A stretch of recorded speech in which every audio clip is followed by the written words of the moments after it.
The Giants flexed their muscles yesterday. Juan Uribe's powerful swing ignited everyone at the ballpark. Right after that, Edgar Renteria joined the mix by going back-to-back. And later on, Uribe proved why he's on fire by hammering his second big fly of the game. But even with the Giants' power surge, tonight's spotlight belongs to Madison Bumgarner, who's making his unexpected Major League debut. Giants, Padres, next.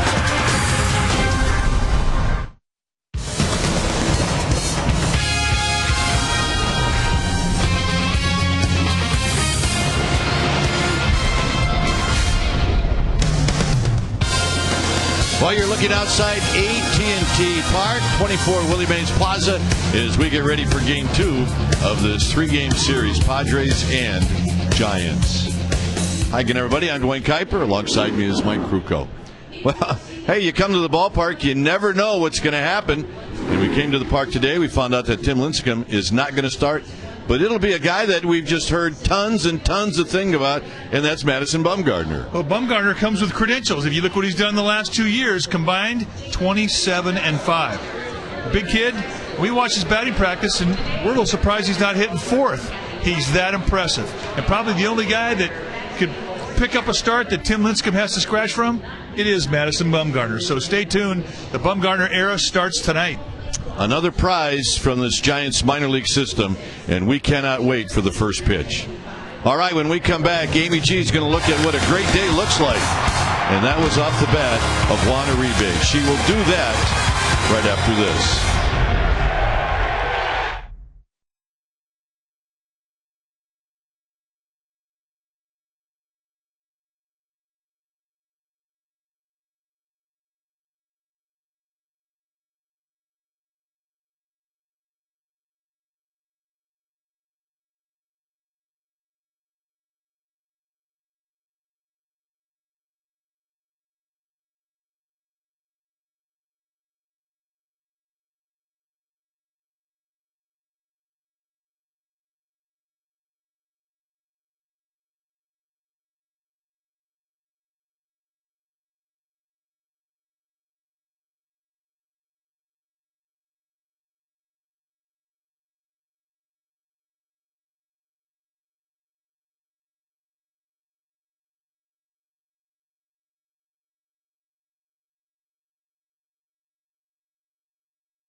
And live relax responsibly, and by Chevron.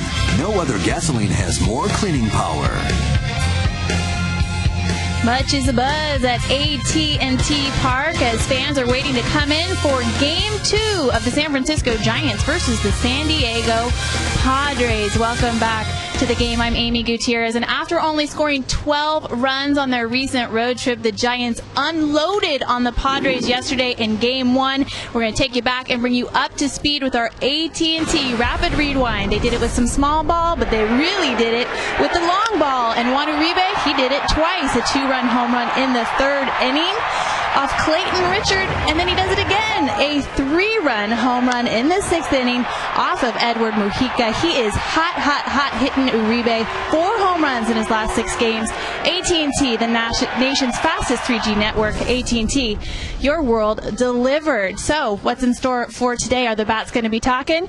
Stay tuned. Game 2 is about to begin, but first we are going to check in with our Sportsnet Central studios for an update.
Park, Giants and Padres, game 2 of this 3-game series, and we're awaiting Madison Bumgarner coming out of the dugout. And we were talking just minutes ago that he'll never have a feeling like he's having right now, ever. And here he comes. He's a walker. I'll tell you a little something about himself. Just the way he leaves the dugout and takes the mound. Some guys run, some guys walk. Madison Bumgarner's a walker. 6'4", 215-pounder out of Hickory, North Carolina. 20 years old. If you could put your hand on his chest, your hand would vibrate. It would. This is really a special day in the life of a professional athlete. The first day you get to come to the big leagues. And this is how you want to come up. I mean, you want to come up and be the guy. And he's walking into a start, and he's going to try and fill the shoes of a Cy Young Award winner in the middle of a pennant race in September. So I'd have to say there's a little pressure around this kid. Well, the lineup that Madison Bumgarner is going to be facing looks like this. It'll be Cabrera, Eckstein, who did not play yesterday, but he does have a 9-game hitting streak. Gonzalez, Kusmanov, then it's Headley, followed by Salazar, Will Venable, and then Nick Hundley, followed by the former Giant Kevin Correa. Defensively behind Bumgarner, the Giants will set it up with Velez, Rowand, and Wynn. That's your outfield. Renteria, Uribe on the left side. Sanchez and Sandoval on the right side. Benji Molina, he'll be in the squad, putting down the fingers for the Rook. The hunt for Orange October is in the hands of a 20-year-old rookie.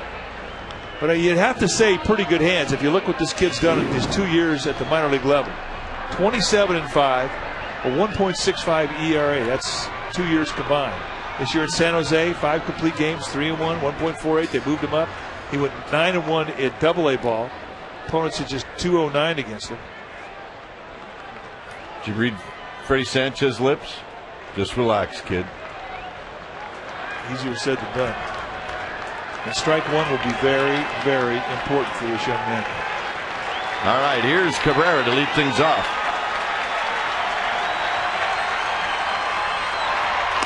And we are underway with a called strike. For Madison Bumgarner, you're going to see 4-seam fastballs, sliders, and circle changeups. The fastball that'll go low 90s, but really great command is what we're being told.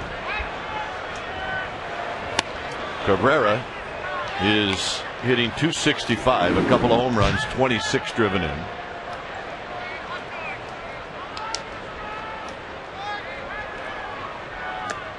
And it's down low. 2 balls and 1 strike. Got a little crossover step. Not an easy pickup. Low 3/4 release. In the minor leagues, averaged a 5-to-1 strikeout walk ratio. Not close. It's 3-1.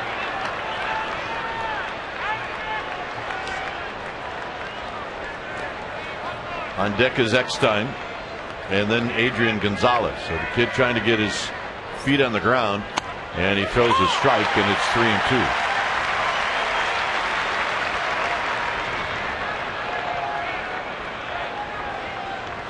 Padres and Giants, game 2, and a bouncing ball, and Bumgarner knocks it down, and that's the first out of the ball game. And that'll do a lot to settle down. Our game time weather is brought to you by the Santa Cruz Beach Boardwalk. The admission-free boardwalk is open this weekend. It is 63 degrees here at the park. We've got winds at 15 miles per hour, humidity at 69%, and it is clear. And we're hoping for the fog soon. Here's Eckstein. Eckstein hitting .268. It was Luis Rodriguez at second base yesterday.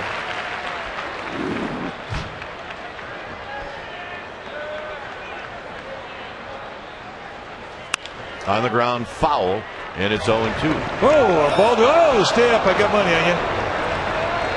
What is going on?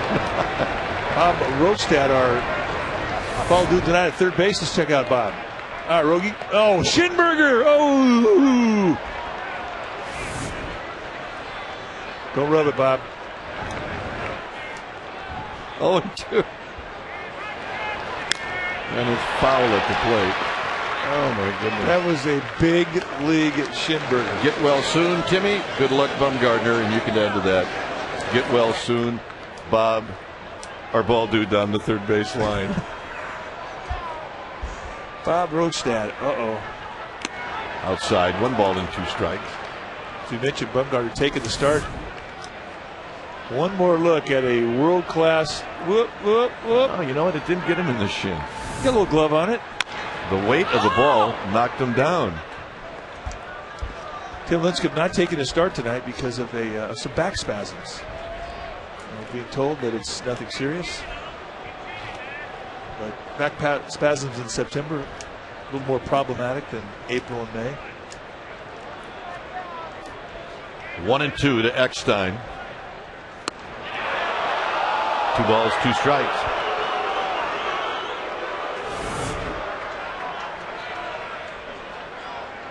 Oh, that was not a strike. Close. And this one is lifted to right for Randy Wynn. And Randy Wynn will put it away. This was what Bruce Bochy said before the game about the Lincecum injury. Yeah, we had to scratch Timmy because of his back. It flared up on him, I guess, at home when we got in. And was doing much better yesterday, and it's made a lot of improvement. But, we did see a doctor today, and, he's going to need a couple days. So Bumgarner will be starting tonight. Salas on the ground to Sanchez, and Madison Bumgarner with a 1-2-3 first inning. And folks, they're already on their feet. They love this kid.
It'll be Velez, Sanchez, Sandoval, followed by Benji Molina, and then Juan Uribe, who, folks, is scalding right now. Wynn, Rowand, Renteria, and then Bumgarner, who, folks, can hit. Let's take a look at the Padres defense. What do you say? They'll have Headley, Venable, Salazar. That's your outfield. Cabrera, Kusmanov on the left side. Eckstein, Gonzalez. They'll play on the right side of the infield. Hundley will do the catching, and on the hill, our old pal, Kevin Correa, former Giant. 28-year-old, 5-year veteran. Actually just turned 29 about a couple weeks ago. And has had a real nice season for the Padres. Came as a free agent this spring training. Made the team. Secured a spot in the rotation. Now he's a 10-game winner. Where'd he go to school? Right out of Cal Poly San Luis Obispo, the Harvard of the West. Okay. See the numbers for Velez, hitting .281. 1 for 3 in the game yesterday. Here's Bob's view.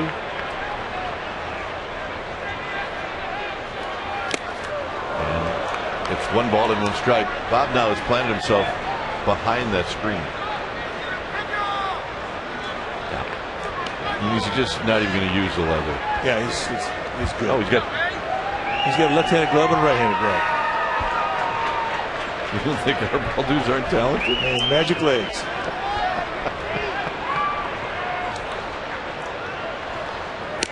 Right there at the knees, 1-2. With Correa, you're going to see a low 90s fastball. He'll two-seam and four-seam the grips on the fastball. He's got a curveball, a slider, and a split.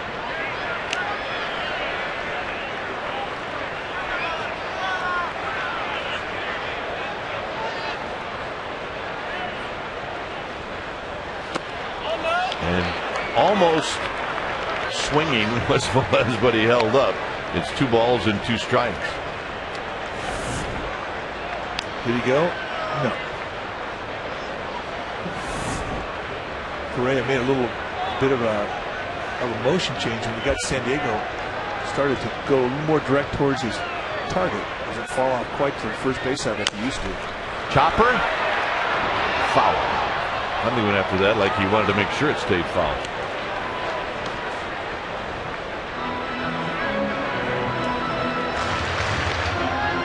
Reds only have 2 hits off of Jason Marquis, and it's 2-0. EY's kid went deep for his first big league home run. Oh, yeah. There's again. So Velez coming all the way back to home plate to get the bat with Sanchez on deck and then Sandoval.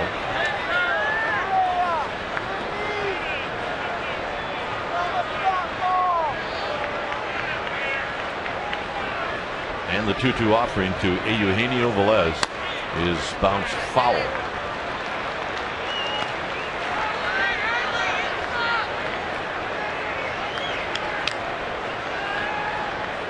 Along with Madison Bumgarner showing up today, so did Kevin Franson and Joe Martinez.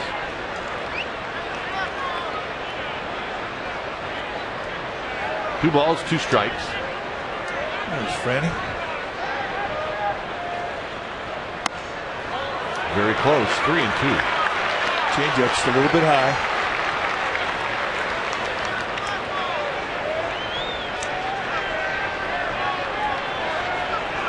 And Joe.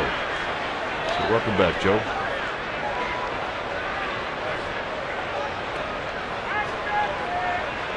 I think I call Correa's a split finger fastball. That's a circle change. And he got Velez swinging. And that was a back foot slider, not a strike. But still a good at bat for Eugenio Velez in that he saw a lot of pitches. And he will definitely be able to use that knowledge as the game wears on.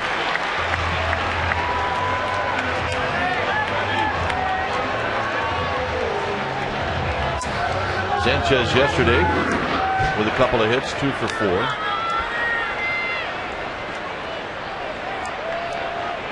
It's 3 for 8 lifetime against Correa.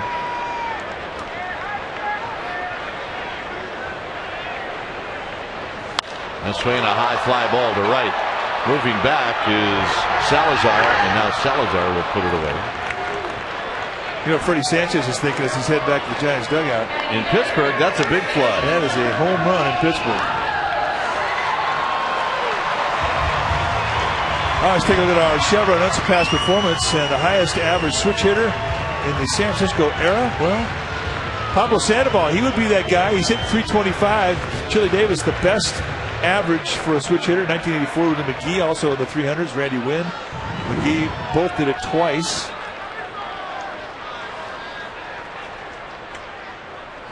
Sandoval takes low. 2 for 5 yesterday. 1 for 6 in his career against Correa.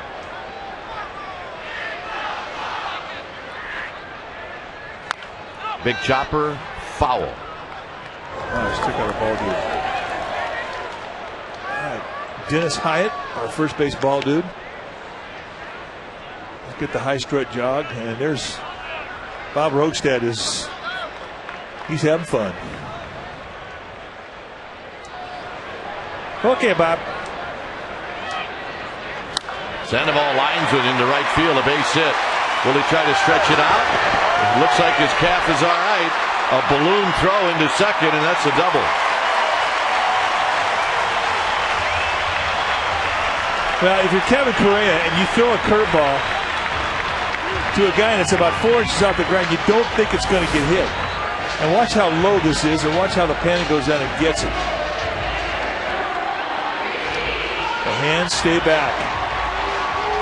And he gets a great bat head throw, even with a lot of his body on his front foot. It's a tough out. So here's Benji Molina.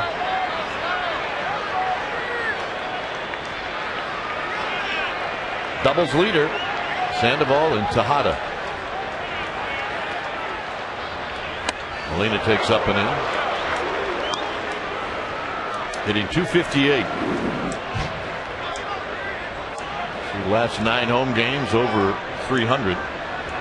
He's 2 for 6 in his career against Correa with a double.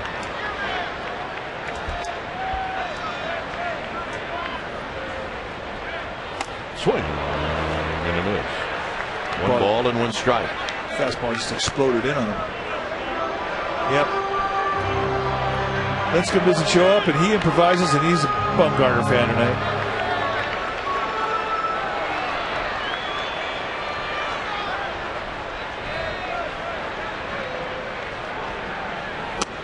And a strike to make it 1-2.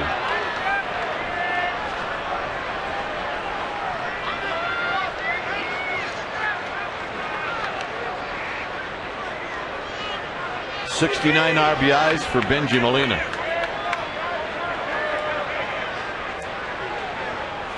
And now Sandoval will go to third on the wild pitch.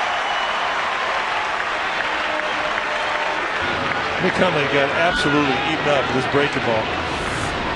That's how far out in front it breaks, and when it comes up high, you're just kind of at the mercy of a good bounce, and he didn't get one.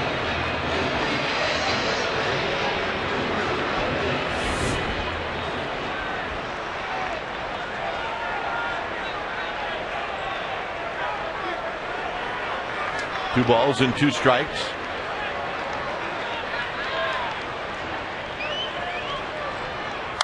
And Molina pops this one up, and that'll be out of play.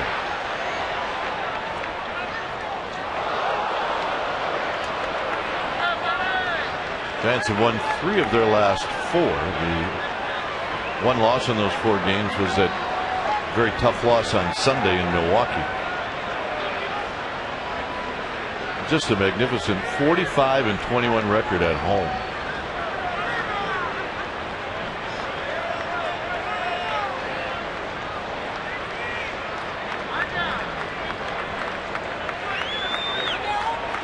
Now timeout is called. It is James Hoy behind home plate.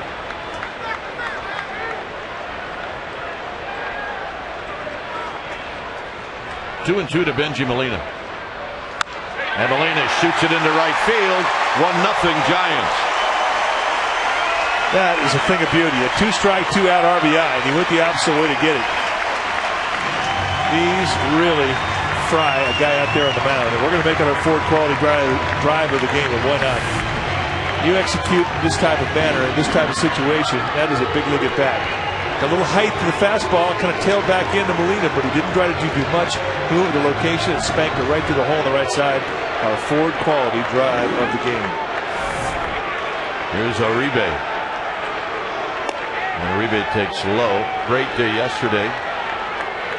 3 for 4, 5 RBIs, a triple, and 2 home runs.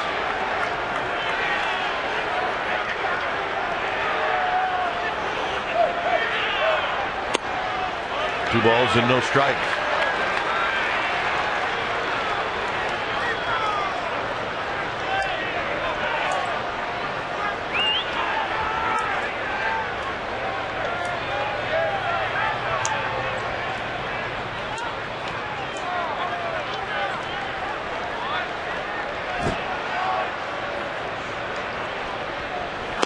In the dirt, and it's 3-0.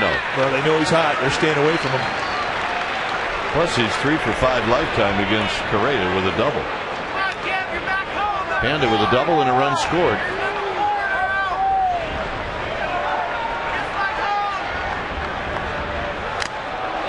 Uribe. Hacking. Well, why not? When you're long ball hot, as he has been, why not go 3-0? You're looking for a mistake up, and that was exactly what he got. Just missed it.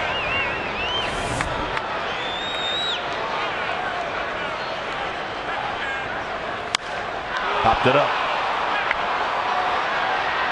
Who's it going to be? Venable calms everybody down and makes the catch. Giants pick up a run, 1-0.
Scoreless innings, earning Giants fans $7 off select tickets to the Friday, September 11th game against the Dodgers, and that is expected to be Matt Cain's next start. Reserve your seats now on sfgiants.com and go to the Cain Zone. Get that discount, and remember, the coupon code is Cain. Matt Cain on the railing, and there's Kevin Kusmanov, who takes a pitch high, 1 ball and no strikes.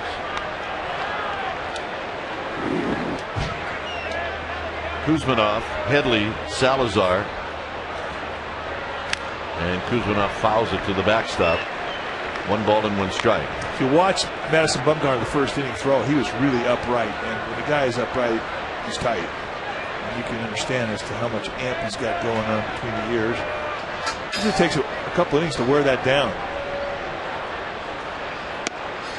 Inside, it's 2 balls and a strike. Watch the motion, very quiet hands up top, high leg kick, and a little bit of a crossover step. 3/4, sometimes even a low 3/4 release. When you drop down below a 3/4, you don't normally see guys have the type of command that he has. And that makes him quite unique. We mentioned the 5-to-1 strikeout walk ratio. He averaged 8.5 strikeouts per 9 innings in the minor leagues.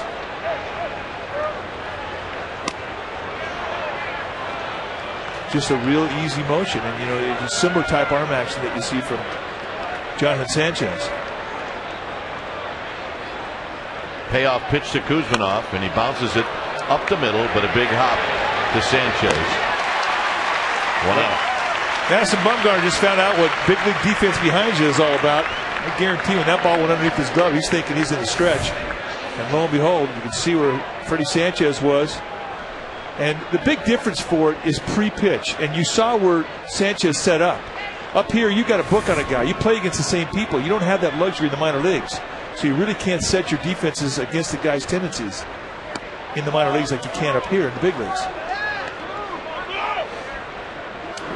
Headley hitting .254, 10 home runs, 50 driven in, 2 for his last 18. Drives this one into the alleyway and hits it extremely well and gone. And this game is tied. Headley with his 11th.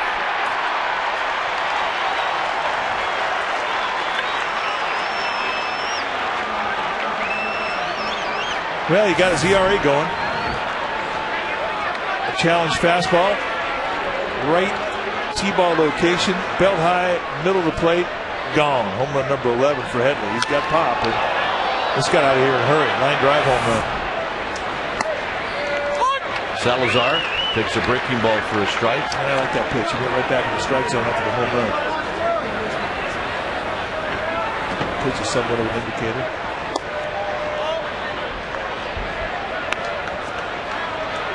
Salazar, a couple of home runs, 7 driven in. Bounces this one to Uribe at third. 2 outs.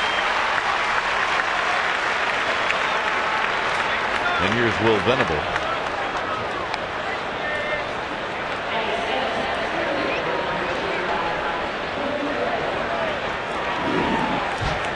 So Will Venable hitting .274, 9 home runs, 31 driven in.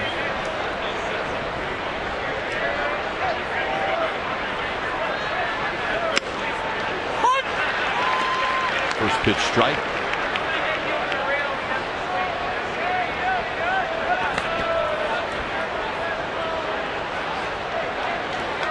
Venable drives it into right field for a base hit, a 2-out single. He was up there looking break a ball. Well, he was very comfortable swinging at it. Let's put it that way. Out of balance for that swing. Not any. Well, watch the distribution of weight, and that's a good balanced body right between the feet. You can see it, and that is a guy that's looking for a breaking ball.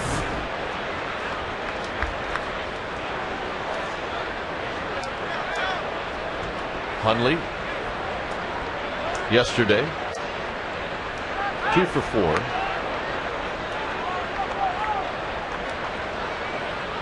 Hundley hit a home run in that 9th inning off of Hinshaw. By the way, Alex Hinshaw was sent out today back to the minor league. In the dirt, 1 ball and no strikes.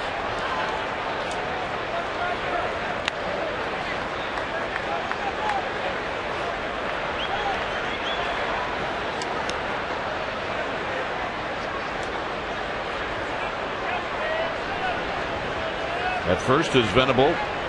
He's got 5 steals. Hundley hits it up the middle, and Bumgarner spears it and throws on the first to end the inning. The home run ties it up.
Starting pitcher for the Giants, Madison Bumgarner, has had to learn to live on the fly this week. He last pitched Sunday in Connecticut for the Giants' AA affiliate, the Connecticut Defenders.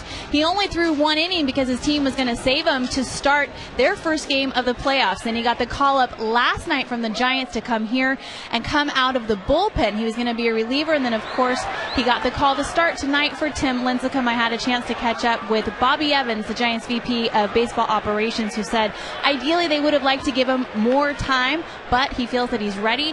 And this guy, Bumgarner, is not only physically tough, but mentally tough. Guys? Well, thanks, Amy. He sure looks it.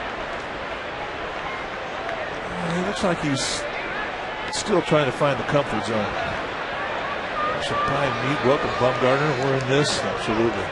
Good Giants fans. Randy Wynn hitting .265.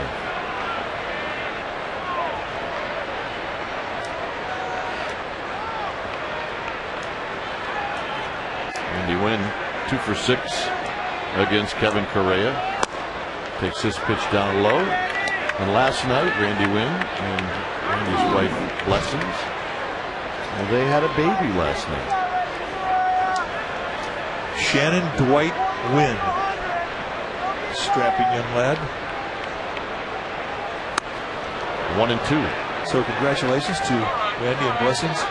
And aren't you supposed to hit a home run after you Couple. Your wife? Yeah, it is. Exactly. Dave showed up for work today after he and Jess had their baby on Saturday morning around 4 in the morning. On the ground, that's a fair ball. Gonzalez will underhand it to Correa.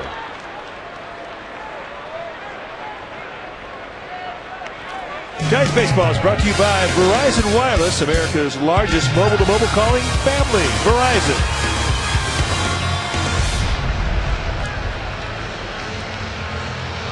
So with 1 out, here's Aaron Rowand.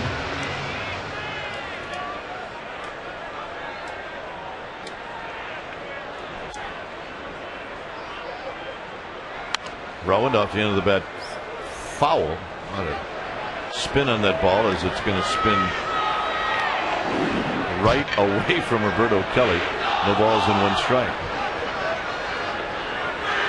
Well, that almost did something I never saw before.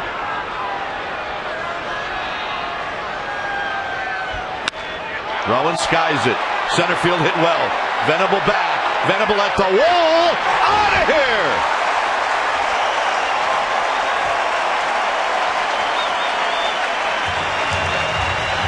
Ball is number 14. Ball is carrying tonight.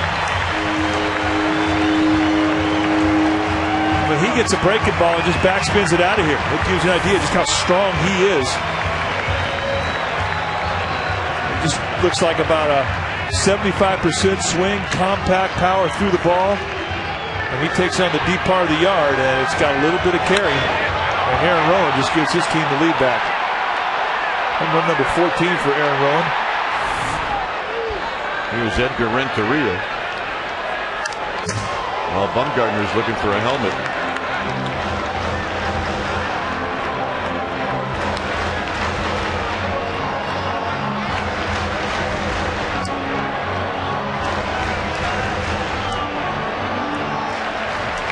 Renteria hitting .258, 5 home runs, 48 driven in.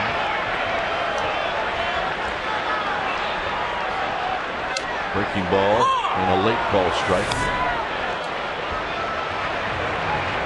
And the reception after a home run. There's 36 guys in uniform now. I mean, this is the biggest call-up that I can remember. 9 guys, 11 guys have been added to the roster. Look out, a bullet into center field.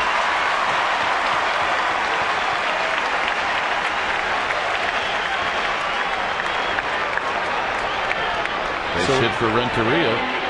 Pitcher number 40, Madison Bumgarner. We watched Madison Bumgarner, BP. We actually watched, in particular, 3 swings. One went 4 rows from the top of the bleachers. The other went about halfway, and then he hit a line drive to left. He got a great swing. He's going to swing away here, and I think Bruce Bochy saw our same batting practice. He did have a game earlier this year at AA where he hit a grand slam. So he definitely knows his way around the bases. Old school, one batting glove. Now he shows bunt. And he waves through it, and it's 0-2.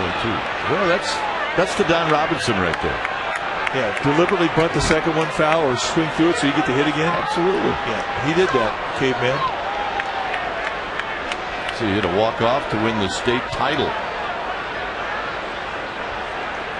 143 strikeouts in 86 innings in South Carolina. 1-2.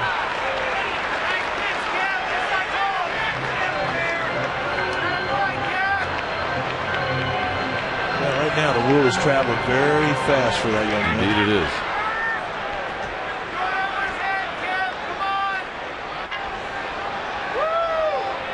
Back is Renteria.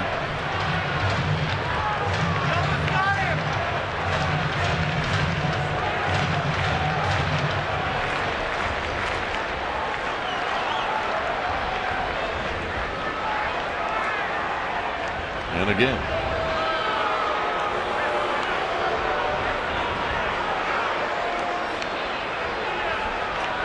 Velez to follow.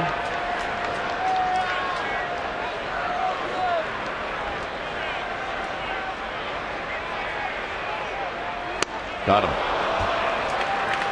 Correa strikes him out on a breaking ball. And here's Velez.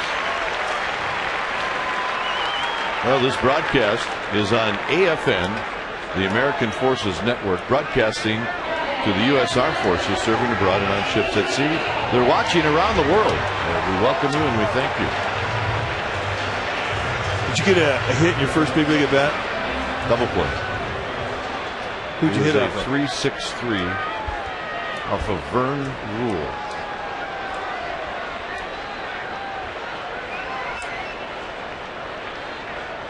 Velez takes outside for a ball.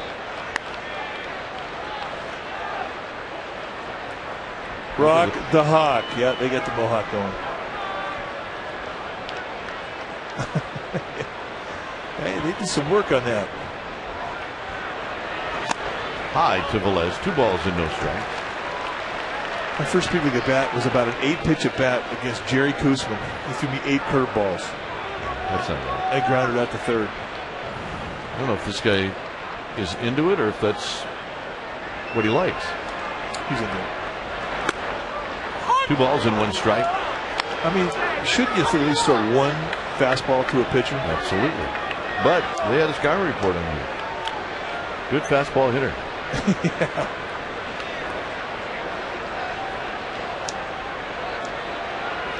Two and 1 to Velez. Down low, 3-1.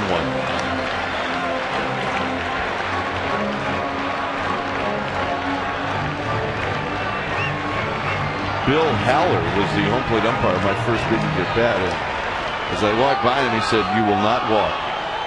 So I swung at the first pitch. I figured that's the message he was sending me. Yeah, I think he received it well.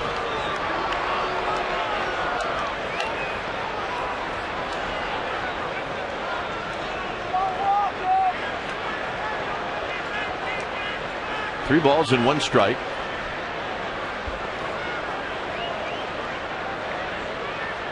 And the walk, and Sanchez will hit.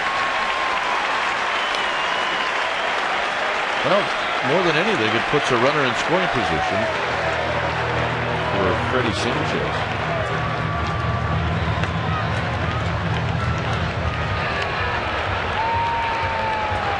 Well, Darren Balls is going to come out and talk to Kevin Correa. Correa has had to work a lot. He's thrown a lot of pitches here in just 2 innings.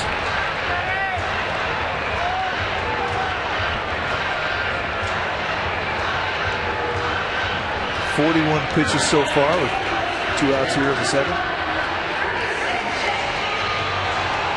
Sanchez hit a ball very well to right that Salazar caught on the warning track. It's a wide warning track, but nevertheless, anytime you get a ball to carry out in that direction, you've hit it pretty good.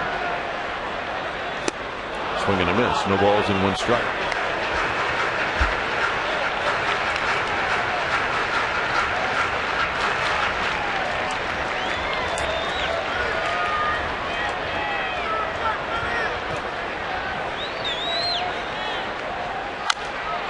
On the ground to second.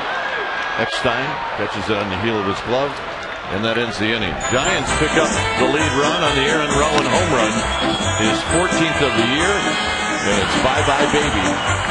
2-1 Giants.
Rivalry series, Cap Day, presented by Banking Only at Bank of America. To the first 20,000 fans for ticket, visit sfgiants.com or call 8774-SFG-TIP.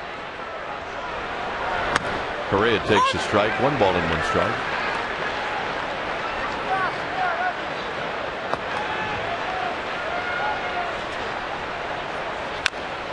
Bounced foul.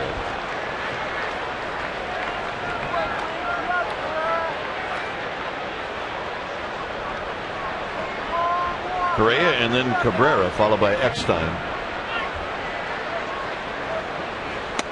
Bumgarner tries that sweeping breaking ball. 2-2. I still think he's throwing tight. Make sure you bring the binoculars. As Correa swings and misses, Molina will pick it up and throw out Correa. 1 out for strikeout for Bumgarner.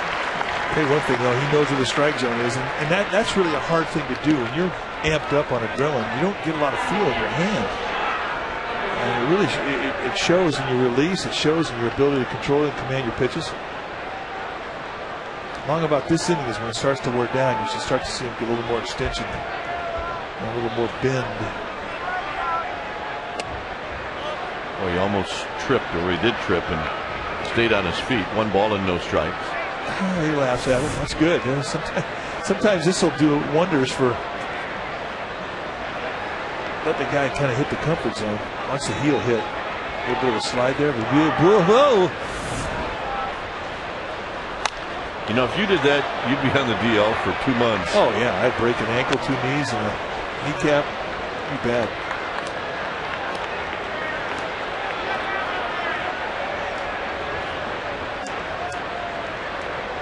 One ball and 1 strike. As Cabrera shows bunt, 2-1.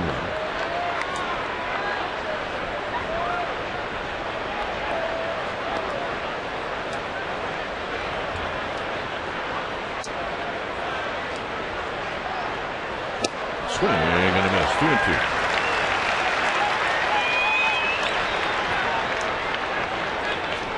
I think too, for most of the night, he's been pretty much mid-thigh, belt high. I mean, he really hasn't been able to really locate down around the knees.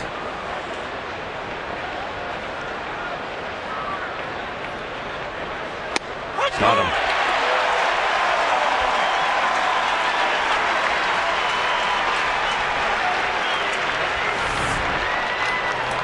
just cuts a fastball right on the inside corner at the knees, and that's the location he wants to get to. He wants to be in command of those knee highs, both sides of the plate.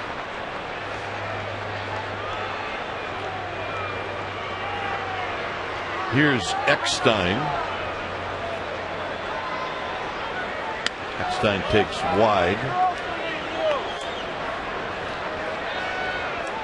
Eckstein hit a fly ball to right field in the first inning. Here he checks his swing, and they're going to appeal 2-0. Ted Barrett, first base umpire, the crew chief tonight.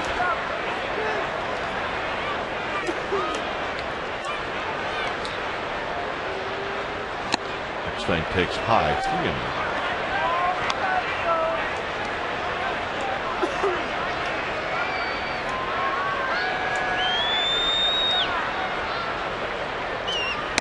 There's a strike. We really like to see Gonzalez lead off the fourth.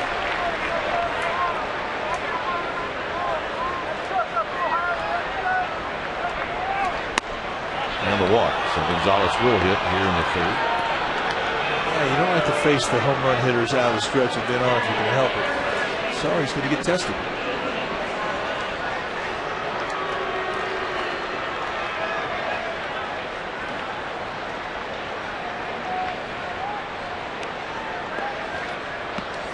Gonzalez bounced out to Sanchez in the first.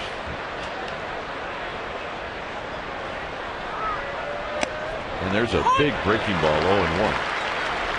Said Jeremy Affel started out at the right shoulder.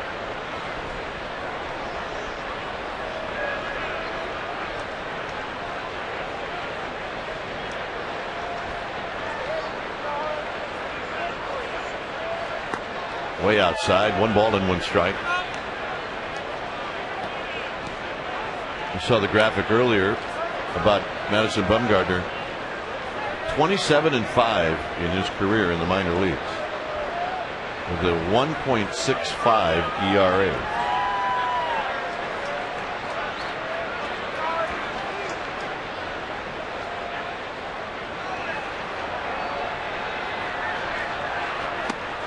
Two balls and 1 strike. You can face a lot of hitters in the minor leagues, but you're not going to face guys like Adrian Gonzalez. Consequently, you almost have to be dead perfect with every pitch.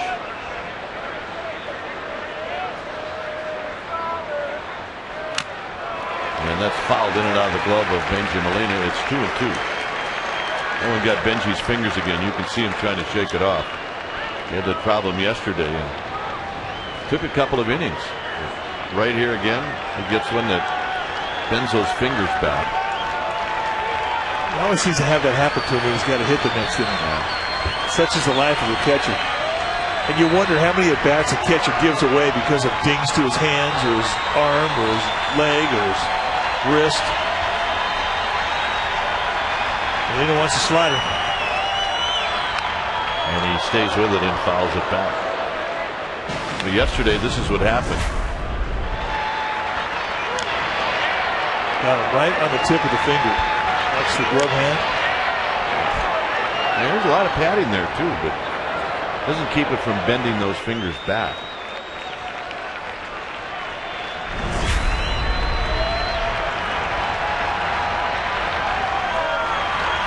On the ground, Sanchez, and that'll end the inning. For the Giants, it'll be Sandoval, Molina, and Uribe coming up 2-1 San Francisco.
just joining us, then you may not know that Tim Lincecum was scratched from starting tonight with back spasms.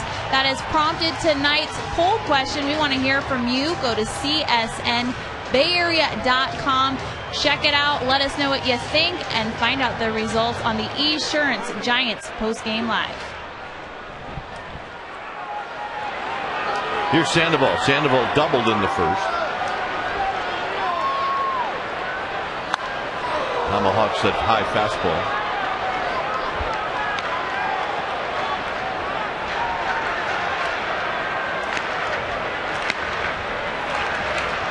He loves to hit at home. Lead the National League in batting average at home. The friendly confines of AT&T Park. Hey, I have to tell you about my. Take a look at this. Well, I like the electric slide. You know, that was an article in the paper today. The writer referred to it as the electric slide. The way he steps up and does his routine, ritual. High again. 2 balls in 1 strike. Well, my opinion of that is those things, you don't take away from those things, you add to it. And that's what Sandoval is going to have to be careful with. It's 2-2. So you're saying he could have like about a 12-step just to get into the batter's box, sort of a dance routine, if he's not careful. You got to be careful. 2-2. Sandoval goes the other way. It's a long run for Headley, and Headley's not going to get there. It's a foul ball. Tune in to Bay Area's #1 rated 11 p.m. newscast, NBC Bay Area tonight at 11. And wake up with traffic and weather on NBC Bay Area weekday morning starting at 4:30. Well, I mean, this is a sport. I think that leads the world of sport and superstition is because you play it every day and you get into a routine and you have a good day. Well, you want to stay with that routine. The guys can get a little weird with it. This will be playable, left side of the diamond. And Cabrera makes the catch. 1 out for Benji Molina. Guys will wear the same sleeves the next day. Guys will they'll eat the same food. They'll drive the same way to the ballpark.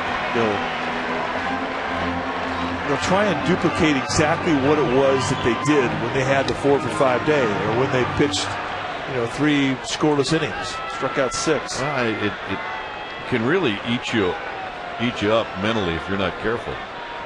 Because if you have a bad day, you won't do some of the things you did that day ever again. And if you can stay away from a lot of it, you're better off.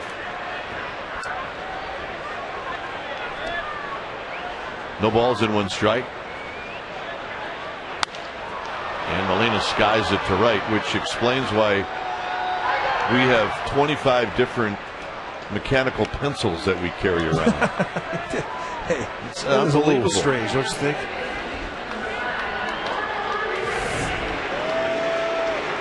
Yeah. People think it's easy being 10 feet tall. Yeah. Okay, watch your head, will you? Oh, right in the back of the head. Hey, a little in my space, all right? You're a little too close, lefty.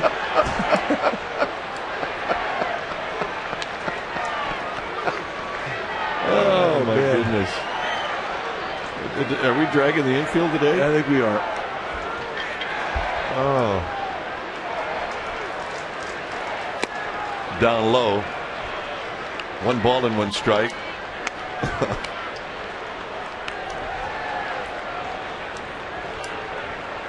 Fun at the yard, man. You got to have it. Never gets boring.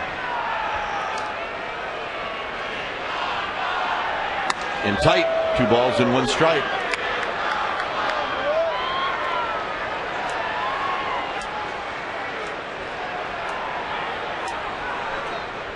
Aaron Rowand's home run in the second. And the Giants the 1-run lead. And a swing and a foul, 2-2.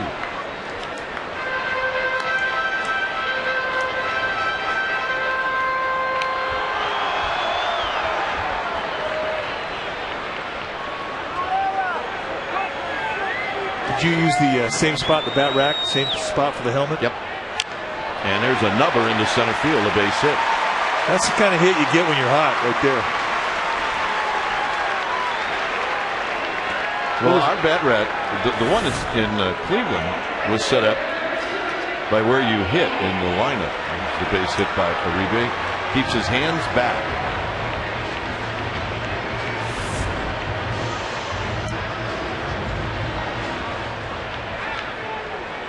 The one in the Candlestick, you were on your own, but you stayed away from where the regulars were. Yeah, all the bats were in the sauna in the clubhouse anyway. That's right.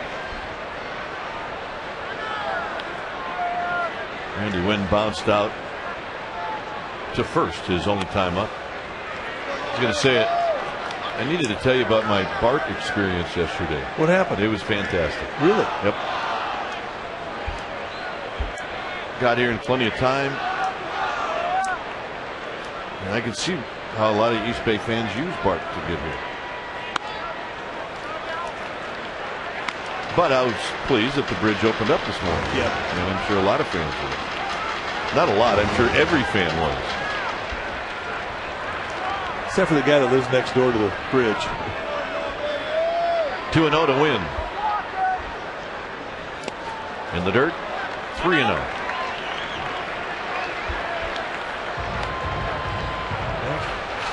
Aaron Rowand has already taken Kevin Correa out of the yard one time. He would love to get a chance to hit in this inning.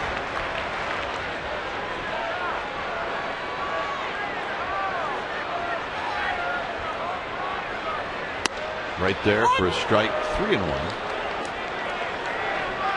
That pitch number 60 for Correa. It's about 15 pitches too many. Kevin Kusmanov staying loose.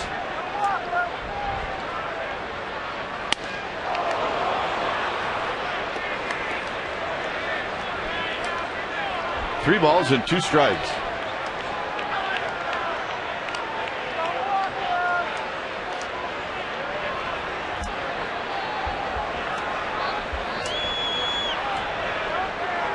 Uribe will take off. And Randy Wynn strikes out to end the inning. Giants lead 1. We will head to the 4th. We're going to drag you into it, folks.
...2007. Who was the last lefty pitcher drafted by the Giants with their first pick in the first round?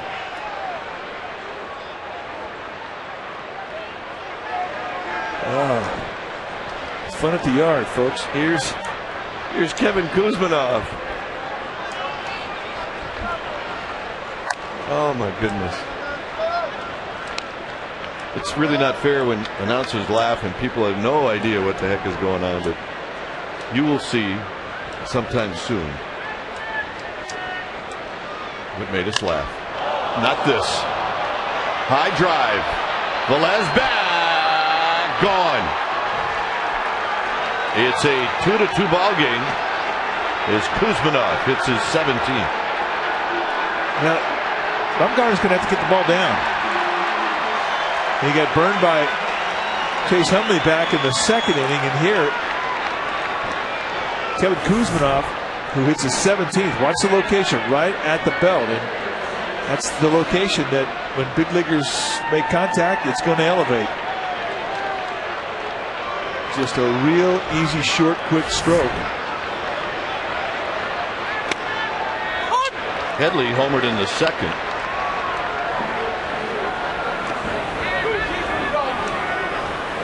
Headley hit his 11th as he bounces this one foul. And the last two pitches back right down around the knees. I mean, he knows the deal. It's a little more forgiving in the minor leagues, but not much. I mean, you learn very quickly in professional baseball. You make a mistake at the belt, it's going to get hit a long ways. 1-2 to Headley with Salazar and then Venable. Kusmanov, number 17 on the year.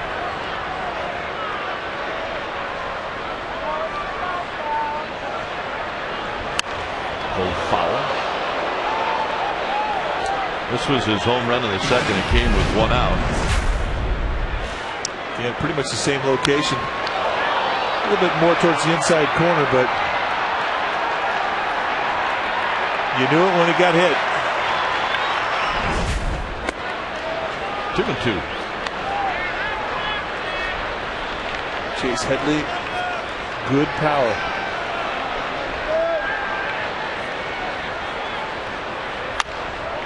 A little flare into right field, and it's going to fall for a hit. So Headley is 2 for 2, and here's Salazar.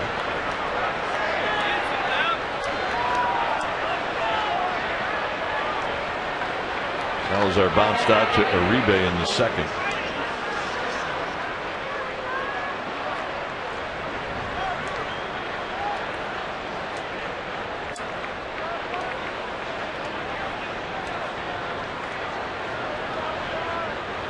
Big bouncing ball to Uribe. Sanchez. Sandoval. Now put that as a feather in the young lefty's cap. The ability to get a ground ball out of the stretch. The more we get a chance to see Freddie Sanchez around second base, he's pretty quick. He also got a perfect feed from Juan Uribe. How important is that? Well, it means you can turn the double play a lot of different ways. And that time Sanchez took a step back from the bag as Venable takes low and away. That's this perfect feed, and now Sanchez can just take a step back. He knows he's got plenty of time. You don't get a perfect feed, you can't do that.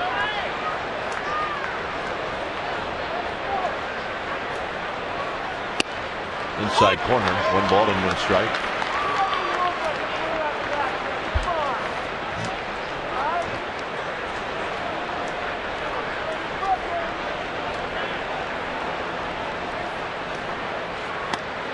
And a belt high strike.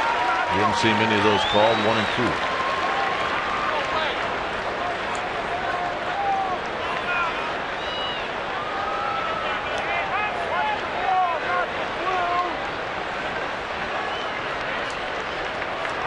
One ball and 2 strikes. Venable takes strike 3 call. Told you we would show you what we were laughing at. As we were departing, Mike started to lose his clothes.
a September 17th, 1997 game. It was the night before Brian Johnson game.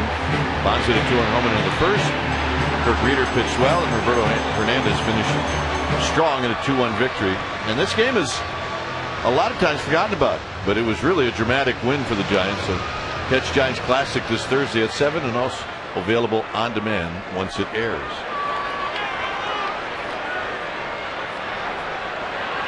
Here's Rowand. Giants got off of a road trip. We were coming back from Florida, where they had lost a couple of tough games to the Marlins. And we've told this story before. As we were driving into Candlestick Park parking lot where we parked, Giants fans were lined up and they were all chanting, "Beat LA." And this was at 4 o'clock in the afternoon for a 7 o'clock game. Rowand off the end of the bat, foul. And we knew that if anything, the crowd was going to be into it. And we soon found out the Giants were into it as well. Yeah, it was fun times.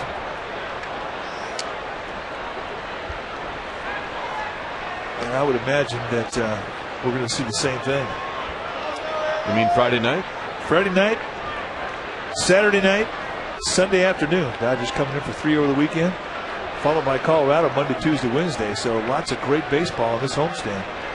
And those games, oh, they only mean everything. Rowand fouls it back. It's 2-2. The Rockies win tonight. They beat Cincinnati 3-1. And the Dodgers are leading LA 3-1. So here it's 2-2. Arizona on top of LA 3-1. Well, that's a good news. They say. They have it all screwed up. No, we're good. Rolling on the ground to third. Kusmanov deflects it past Cabrera.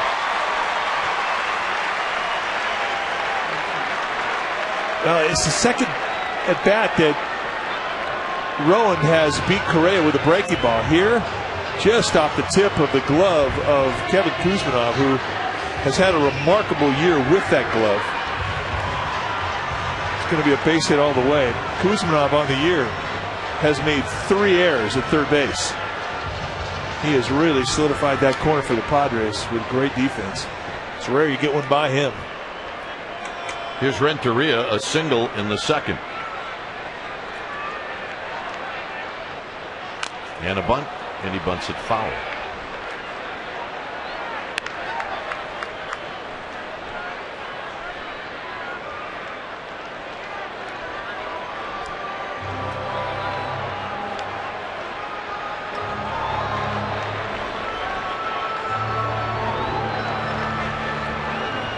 Bumgarner on deck.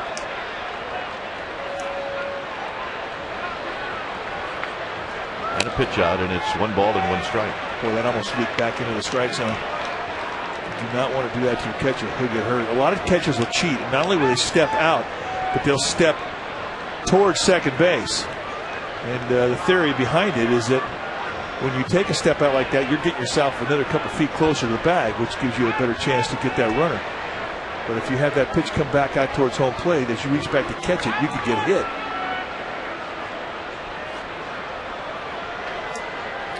I think Bud Black thought that Bruce Bochy had put on the hit and run.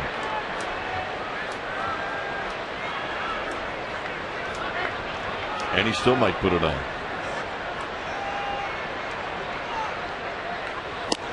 Down low, 2 balls and 1 strike. It's just rare to see a pitch out that deep in the lineup when you have a pitcher on deck. It is. But it's rare to see Renteria try to bunt on the first pitch. Well, maybe he was impressed with Bumgarner's BP too, huh? Absolutely. Word travels quickly. By the way, glad to see you got your jacket back on. High and fouled down the right field line. It's 2-2. All we know is that there's a flaw in that thing. They found it tonight as the, what do we call those things? The big heads. As the big heads were running off the field, the jacket blew off the shoulders. Oh, you were just so fast. He was ridiculous. Yeah. Oh, my goodness.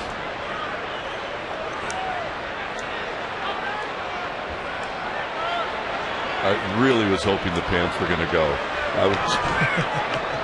But then it becomes lifelike.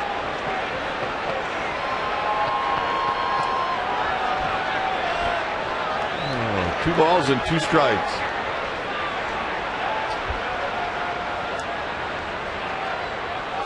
In the dirt, Hundley. 3-2. And now I got to believe Rowand's going to go.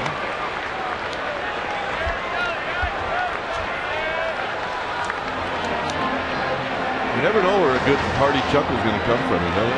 Well, that's one of the things great about this ballpark is that Giants fans come here, they will entertain us. And you just know that they're coming. That's all we can guarantee. Rowand goes. Renteria pops it foul, and that'll be out of play, so Rowand will come back.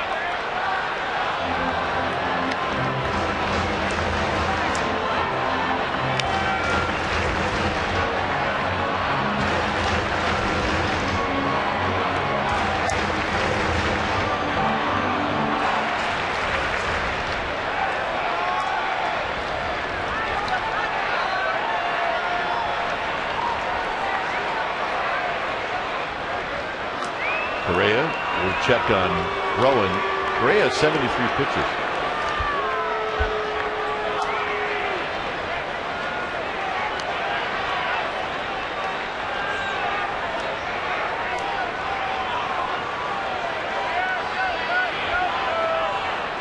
Rowand goes, swinging a bouncing ball to third.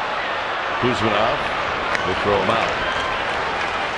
Well, as Renteria heads back to the Giants dugout, what do you say we ask and answer our Aflac trivia question? The question tonight.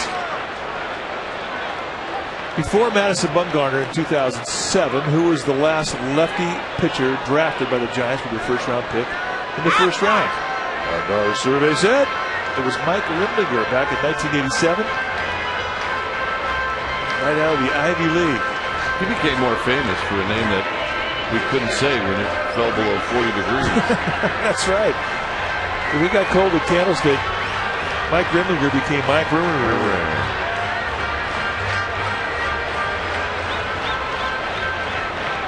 And for those of you who may have guessed Noah Lowry, he was a sandwich pick, which was not the very first pick that the Giants had that year. But good guess, though. Bumgarner takes a strike. He struck out in the second.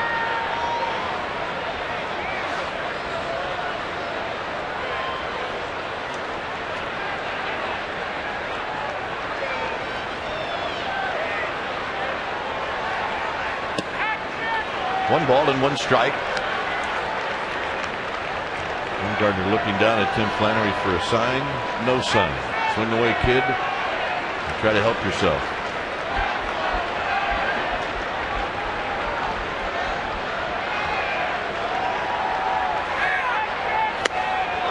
One and 2. It's a good hack. I mean, he hadn't seen a lot of big league breaking balls, but I imagine in time he'll be able to adjust off that as well. Right now, Kevin Correa has to pitch to Bumgarner like he's Benji Molina.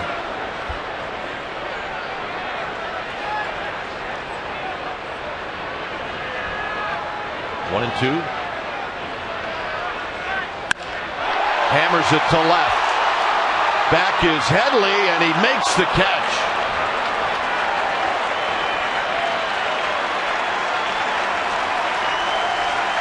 Well, Correa tried to sneak a fastball by the big fella, and Bumgarner jumped on it.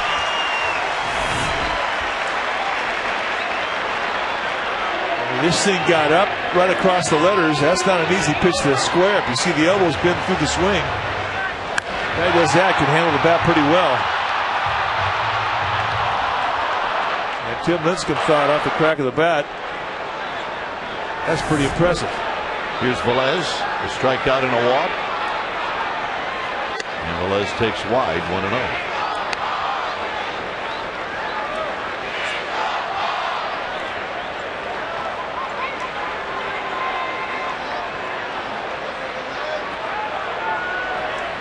One ball and no strikes to Eugenio Velez.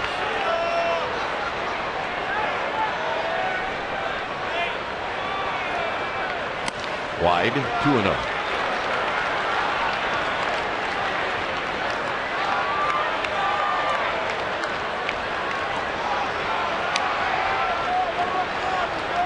Same situation in the second inning. Velez walked and Sanchez bounced out.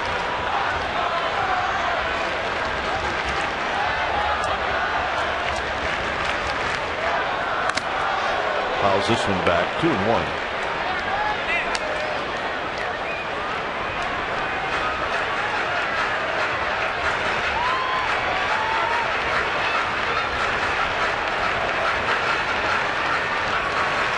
He's got the look of the rook, man. He does. It'll take him a few days to get settled in here at this level.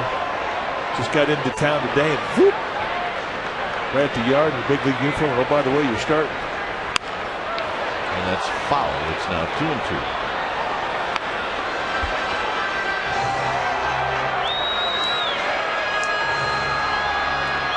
In a way, I think it's kind of good. You get to the first inning, you get in.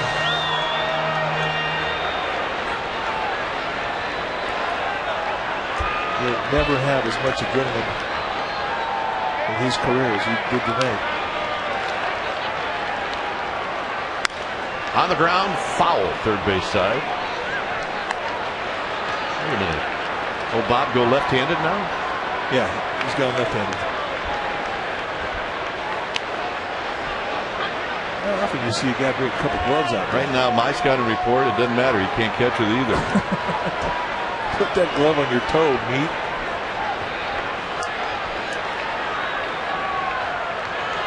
Velez, a rocket off of Eckstein. Here comes Rowand. Eckstein's throw is going to be late, and the Giants take the lead. It was a good thing at the last second Aaron Rowand picked up Tim Flannery. Now Flannery knows that Eckstein does not have a strong arm, and all I could think of is that this must have knuckled on him. Kicks away, and as he looks, here's where the play's made, right here. It's that little look right there. He picks up Flannery, who gives him the go and the green, and a two-out mistake. We don't know if it's going to be ruled a hit or an error yet. A hit and an RBI. Oh, that's good news. Pitch out, and Velez not going.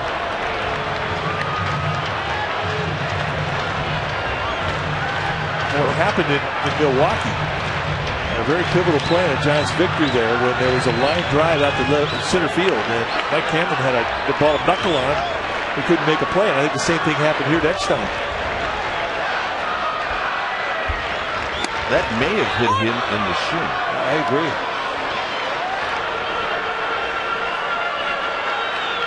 Is that your worst nightmare as an infielder, a knuckling line drive? Yeah, it's as bad as a bad hop. You just don't know what to do. You almost have to guess.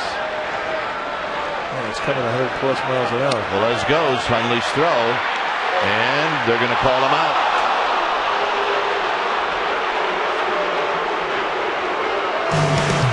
So Bumgarner. Oh yeah, thank you. We got the lead.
celebration right here at AT&T Park honoring Hispanic Heritage Month. The free festival is from 3 to 6 p.m. in the Lefty O'Doul Plaza. And then stick around for the Giants. With the Giants, they're going to take on the Dodgers that day. And the Giants that day will also wear their Gigantes jerseys. For tickets, visit sfgiants.com or call 1-877-4SFG-TICKS. Here's Nick Hundley who takes a strike.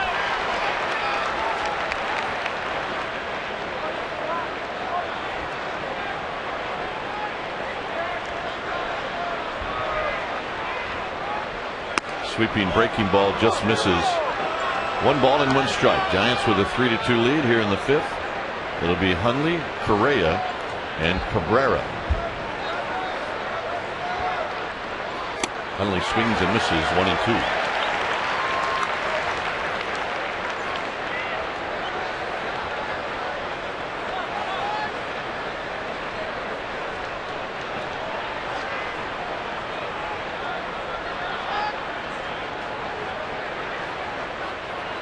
Oh, got it. Big breaking ball. He kind of gave up on. And that's Hundley who gave up on it, rather. You know, I think, he's got that big sweeper. You really have to stay in on it. And he just keeps kind of honing in on the glove. 4th strikeout now for Bumgarner. On the ground, foul, Kevin Correa. There's a guy that I faced with the Baltimore Orioles that had the same windup. His name is Scott McGregor. And I always thought he was throwing to first. I remember one big crossover strike. But Bumgarner's isn't as pronounced as Scott McGregor's was.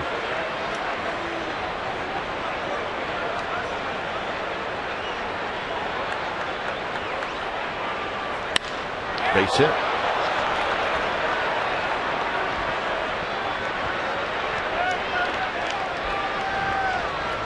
Well, tonight at 11, presented by Autotrader.com, right here on Comcast Sportsnet Bay Area, is Chronicle Live. Dan Boyle from the Sharks, Oakland Rapper Too Short, and then Gary Radich and Mayor Willie Brown. And it's all hosted by Greg Papa. Now, let's see, Radich and Willie Brown and Greg Papa. I'm in. Think there was any breathing in that three-way conversation? No, there was a lot of words flying. And they had to be interesting. I would not miss that for anything. No. You guys I like to listen to.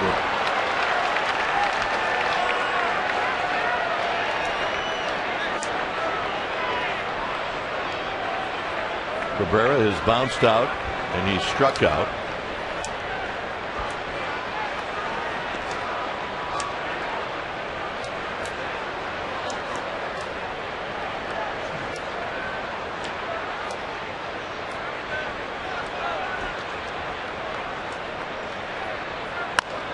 This is slowly hit. Renteria on the bare hand, and what a nice play. Holy smokes. I didn't think they had a chance. Everett Cabrera could go. And once it got past Madison Bumgarner, I didn't think there was any way that Renteria was going to be able to get enough on it or get to it quickly enough to get Cabrera. Oh, and indeed they got him. Just inches, but beautiful play. Watch it into the bare hand. Bud Black having a word.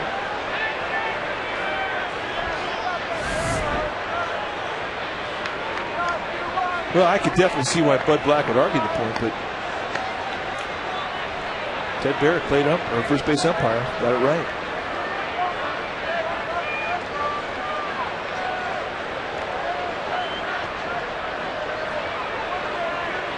Bobby Howry heading down to the bullpen.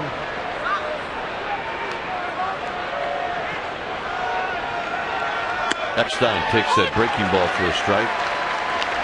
That is not an easy breaking ball to stay on. And he definitely has loosened up from where he was the first inning. The first inning, he didn't even have that pitch. On the ground to Sandoval. This will end the inning. Giants will go to the bottom of the 5th with the lead.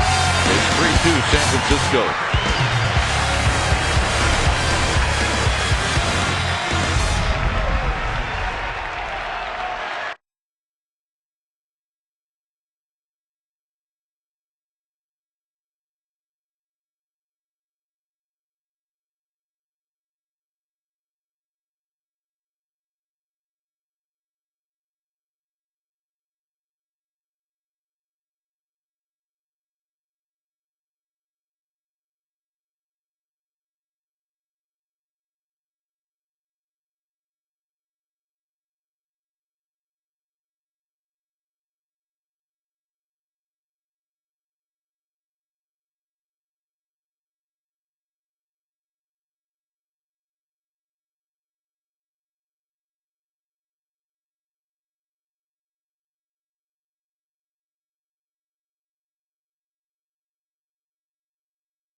Davis, he wants to know, do the Giants have a winning record in games where the manager has been ejected? What do you think? They do not.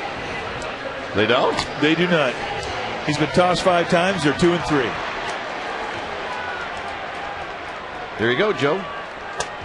We keep track of those things, Joe. Good question. From Davis. It's one of the best questions we've had from Davis.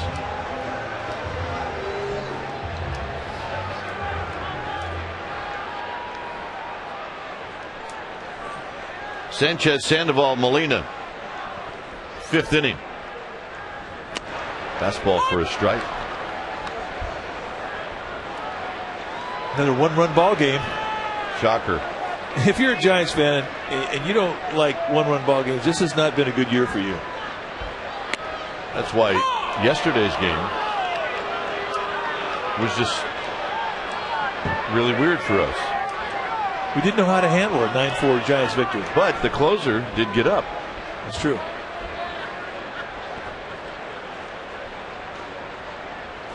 Bruce Bochy said today, he said, when he had to send Wilson down in that 9th inning, he just did not want to talk to anybody. Not Wilson, Bochy. Yeah, he did not want to get him up. But... And Sanchez strikes out on the curveball. That's good curveball right there. Well, Saturday, September 12th, it's catcher style backpack day presented by Challenge Butter. That means the first 7,500 fans 14 and younger will get these great looking catcher style backpacks. Now remember, the game starts at 6:05, so get out here early. For tickets, go to sfgiants.com or call 1-877-74-SFG-TICKS. The Dodgers are coming to town this weekend, and it is going to be live around here. Here's Sandoval, a double and a pop-up. He's 1 for 2. Sandoval lines it into left field, a base hit. He's getting that magic stroke back.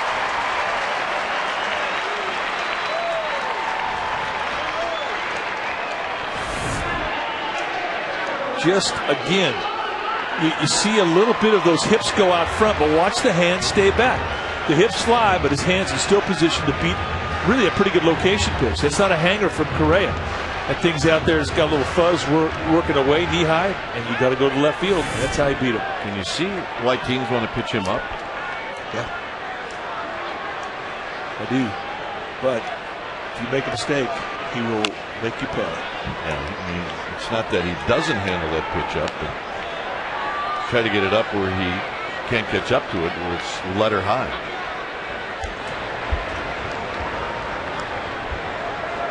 Benji Molina knocked in the first run with a 2-out base hit. He then flied out to right field. In fact, they got the panda lids on.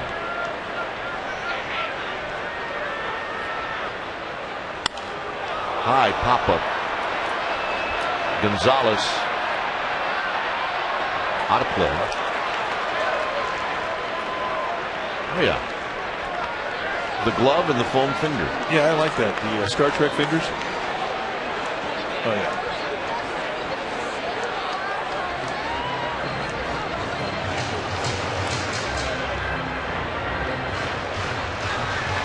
The other foam finger that are also very popular here at the yard. 0-2 to Molina.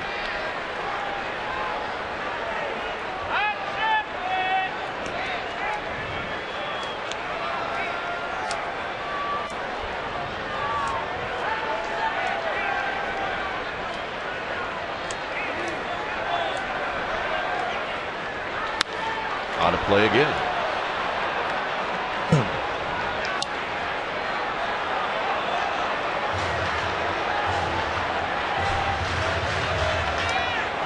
No celebrating for the Brewers today.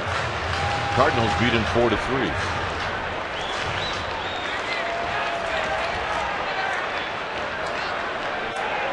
Oh, 2 to Benji Molina. Ooh, look out. Benji did the turtle. He did the turtle with his neck.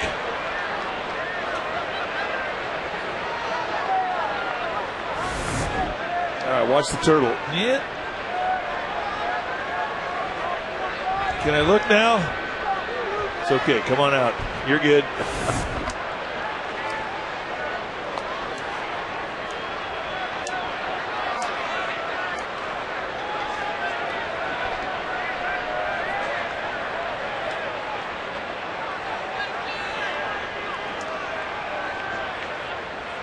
Molina tops this one foul.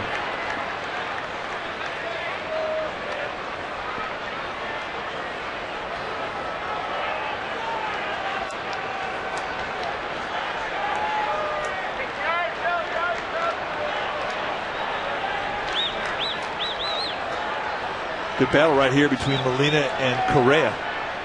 Correa, next pitch will be number 98, and a lot of his throws have been out of stretch tonight. It has not been an easy start for him.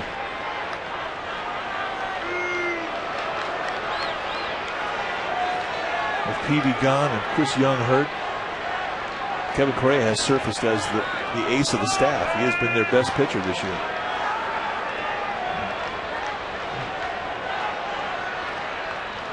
Breaking ball, and this is popped up.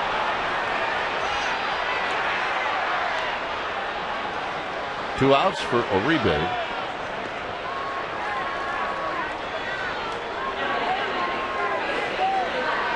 Ryan Webb now starts to get greased up in Bud Black's bullpen.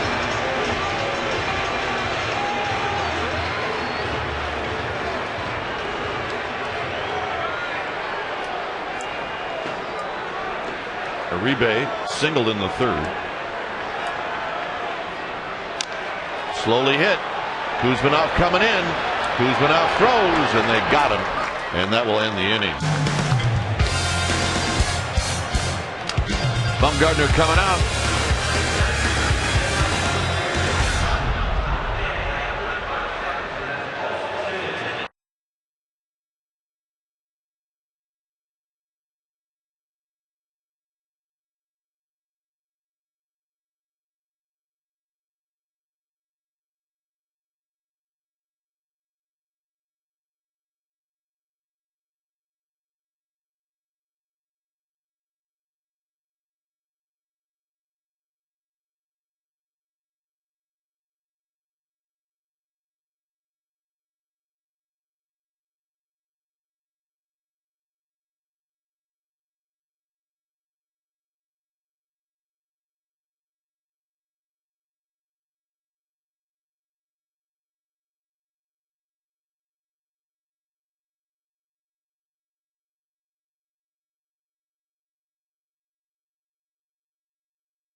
Posey may not have been put in a game yet, but he certainly saw some action yesterday.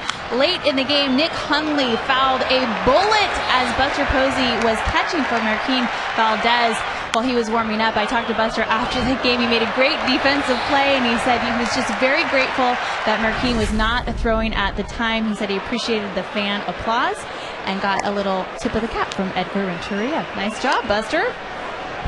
Thanks, Amy, and it was a nice play. It's 3-2 Giants. Bumgarner facing Adrian Gonzalez. And Gonzalez drives one, Rowand over. All right, let's take a look at our Corona timeout. The 09 minor league season for Buster Posey at San Jose, a .326 hitter and a midseason All-Star. At Fresno, he had .321. His combined totals against lefties, .412. How about that? And with runners in scoring position, outstanding. Let's listen to the applause as Madison Bumgarner will depart. And they are standing, folks, and you knew they would be. Now, if you ever want to know why it's a great city to play in, here's your example. When it's time for a change, think Speedy Oil Change and Tune-Up. Your oil change, tune-up, and smog experts. We'll be back. Nice going, kid.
So Brendan Metters will face Kevin Kusmanov with 1 out here in the 6th inning.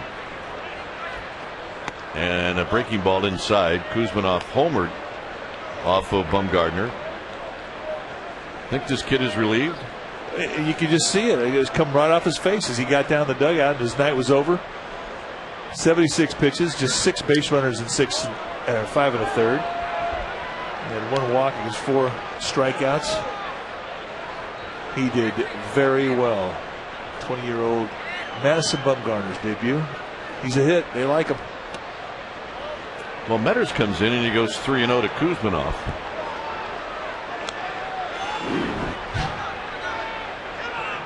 And those are his numbers. 53rd time he's come into a game. He's had a good year for Bruce Bochy.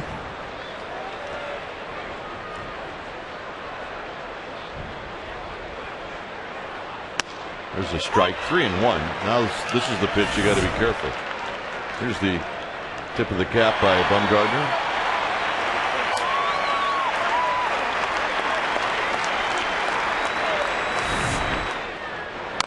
Check swing. Foul, 3-2. Boy, that takes guys off to check swing a 3-1 pitch, doesn't it? Oh, goodness. The only thing that saved Kusmanov is it didn't go back to the pitcher. That is the worst at bat. If you're pitching and a guy does that to you, though, it's very entertaining because he will yell and shout from home to first. You'll hear words you've never heard before. And Kusmanov really fights off a nasty breaking ball. One thing about Metters, I mean, he's going to throw that 12-6 even and get it in situations. We've seen him throw a 3-0, 3-1, 3-2. I mean, he throws a lot of first pitch. Got a nice feel with that pitch.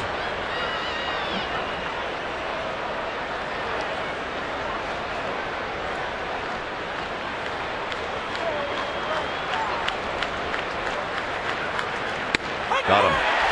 With a breaking ball, payoff 3-2. See ya. And that's how you like to come out of the bullpen, getting that first guy you face. It's a big statistic for a reliever. And a breaking ball with slider, stealing the inside corner. For Metters, he's got an outstanding ratio. First batter face retired. He's 76.9%. Before that was going to improve. And that really is excellent. Finley takes a pitch down low.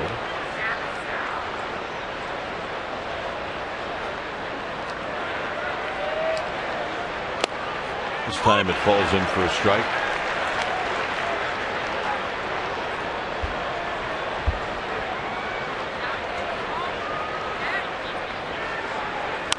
Bounces this one to Sanchez at second. And Freddie Sanchez will do the honors, and that ends the inning. Wynn, Rowand, and Renteria coming up.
Now it's time for the Coors Light Freeze Cam. We go back to yesterday's ball game. Edgar Renteria, after a home run, steps up and goes back to back. Yep, it hits right off of the glove and goes right into the stands. And that is our Coors Light Freeze Cam, brought to you by Frost Brewed Coors Light, the world's most refreshing beer.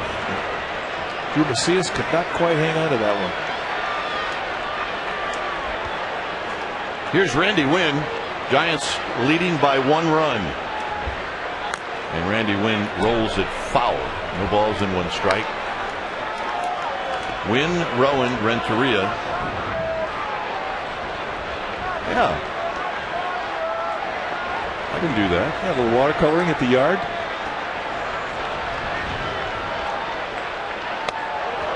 One ball and 1 strike. Correa with 4 strikeouts. He's walked 1.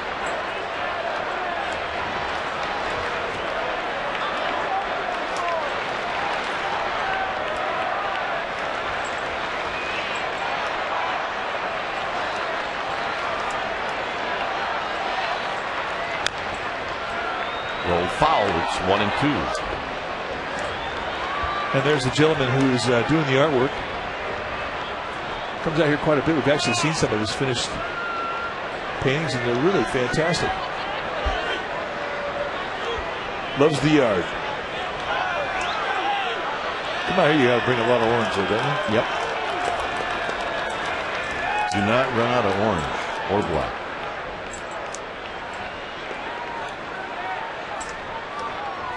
One and 2 to win. Look out. And an emergency swing that shot right into the seats over Edgar Renteria.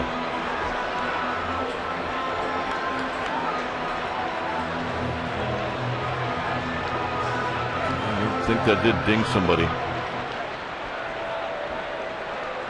1 and 2. Got him. Strikeout number 5 for Kevin Correa.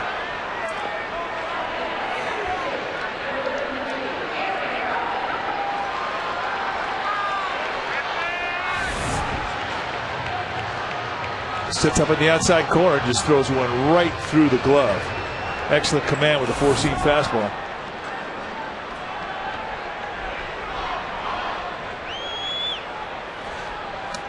Rowand's got a couple of hits, one of them a home run.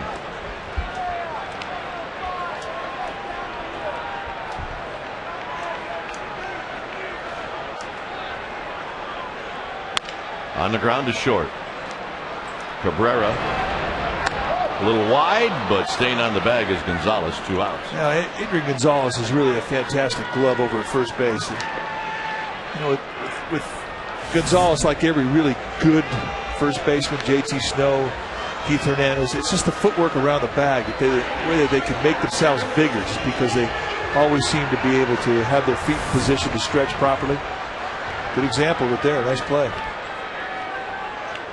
See what Gonzalez did is he didn't know if he was on the bag, so just in case he tagged Rowand as Rowand went by.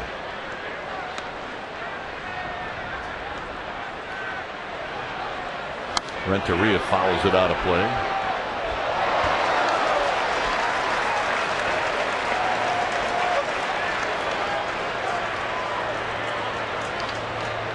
Yep, it's coming to shape. I see the glove and the clock and the bottle. Oh, yeah.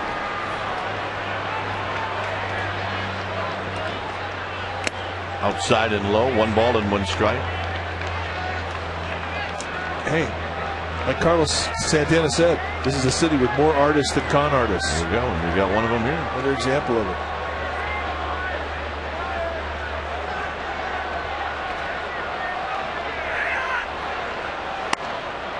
High and away. That was pitch 109 for Kevin Correa.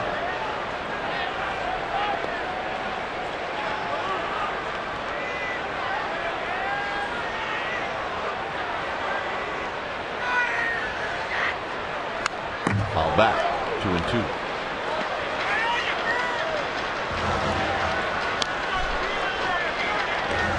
Sergio Romo starting to get ready.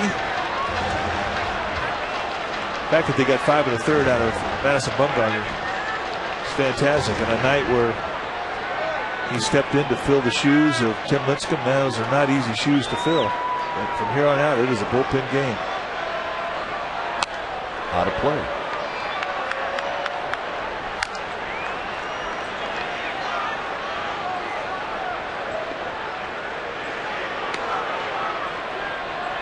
Working hard. Coming together. 2-2 pitch to Renteria. Now a full count. Good breaking ball. He didn't miss by much. 112 pitcher for Correa. 112 pitches under his belt. This would be his last inning.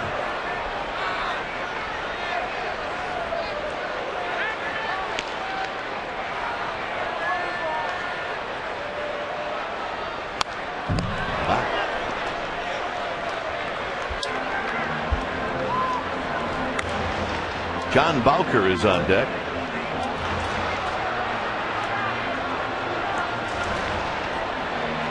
Johnny B. These guys are ready. A lefty and a righty. Oh, yeah. And how do you talk when you have a glove? You talk into your glove to your person you're talking to. Yeah, you want people to read your lips. Oh, it's got out good.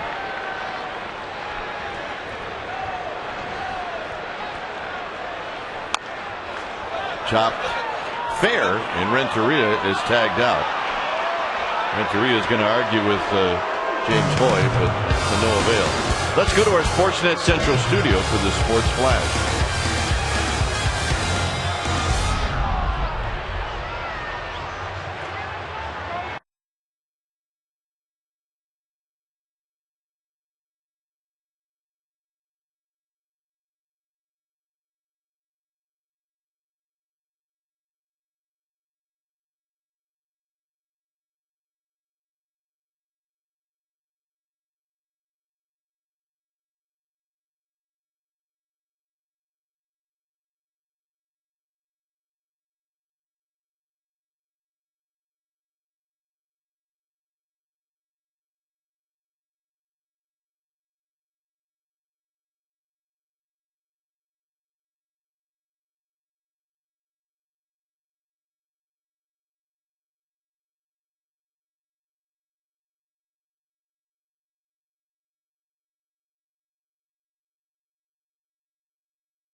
16th, the Giants are taking on the Rockies at 7:15, and it is Filipino Heritage Night 2, and that means you could buy a $20 special event ticket, come here and get a Filipino-themed Giants t-shirt, culturally themed pregame and in-game entertainment, and CD in the special Heritage Night section. For more information, go to sfgiants.com.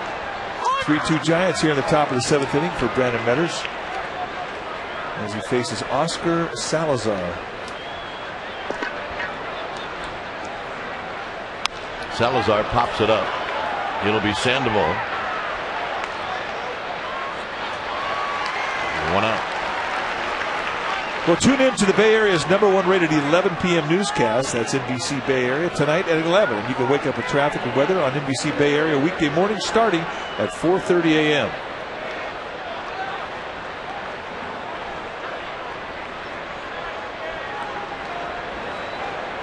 Here's Will Venable.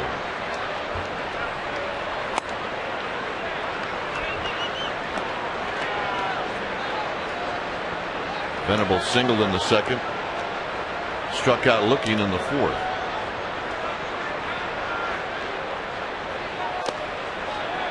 Two balls and no strikes.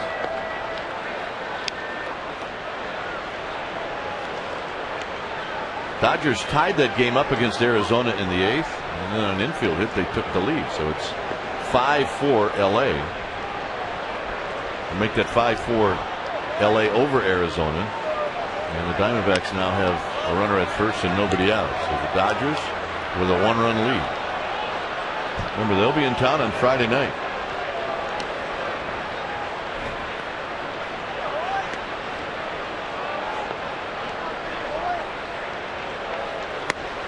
.30 strike to Max and Molly's kid. 3-1.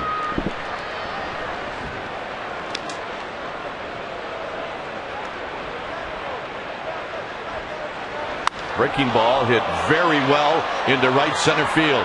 Can Rowand get to it? He's at the wall, and it is gone. And this game is tied. Boy, 3 solo shots tonight. That has been the offense for the Padres, and this one is the most impressive. Just measured a breaking ball on a 3-1 count. We talked about Metters, who will not always challenge with a fastball, and this thing just sort of dropped right there at the belt, and Will Venable, for the 10th time this year, takes the round trip around the bag for free. That is a big boy home run. It was really high when we didn't think it had enough to get out of here, but when it went over the fence, it surprised everybody. So here's Hundley, and Hundley takes a strike. Take a look at this thing as to how high it was when it went out of here from our splash can. The ball is carrying tonight. There's no doubt about it. 0-2 to Hundley. Some anger behind that curveball. And yes, you can definitely put anger on a curveball.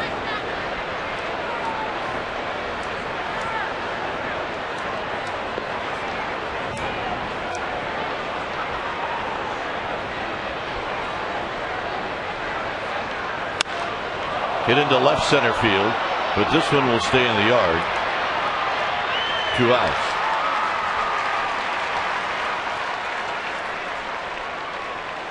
Well, Sportsnet Central tonight, 10:30. You'll see it on Comcast Sportsnet Bay Area. Join Mindy Bach and Dave Benz. They'll recap this game.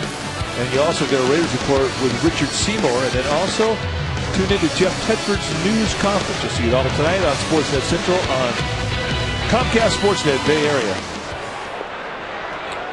Edgar Gonzalez is going to hit.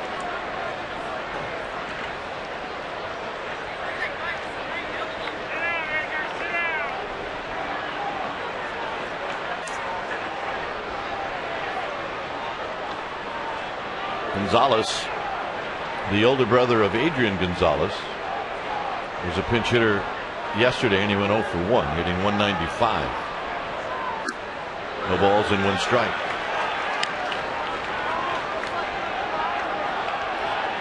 He's always going to give a pretty good at bat, and he's got power. You make a location mistake to him, and he'll make you pay.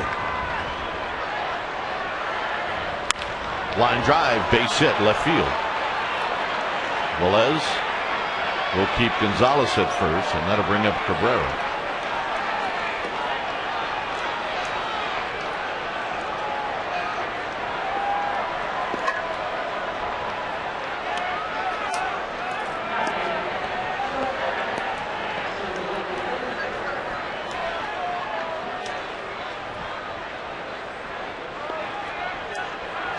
Cabrera's a switch hitter. This Bochy is coming out.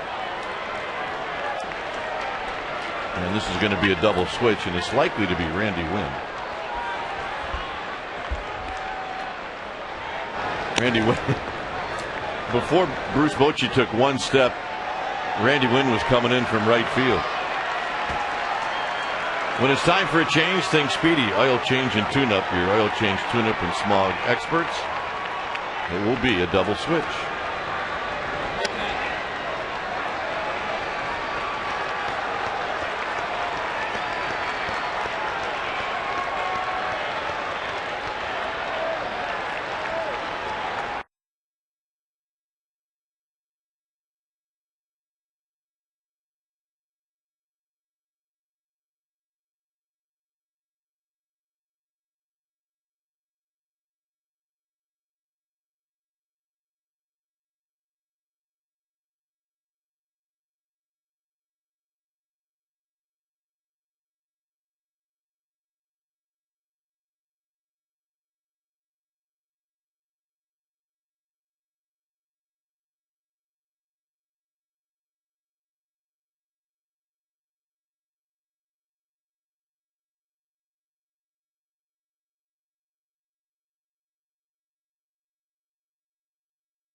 Area.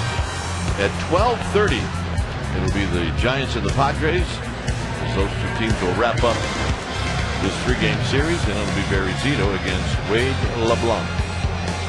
So join us. It'll be fun tomorrow, a day game, and we're expecting very, very good weather, as you would expect. Here's Sergio Romo facing Cabrera. Cabrera is 0 for 3.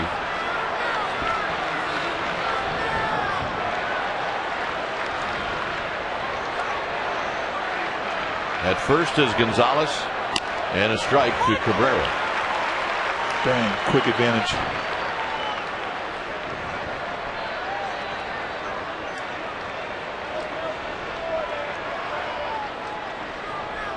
And this really is a steal situation if you have a guy that can run at all. Just because if he is successful, great. If not, then you lead off the next inning with your leadoff guy. Down low, 1 ball and 1 strike.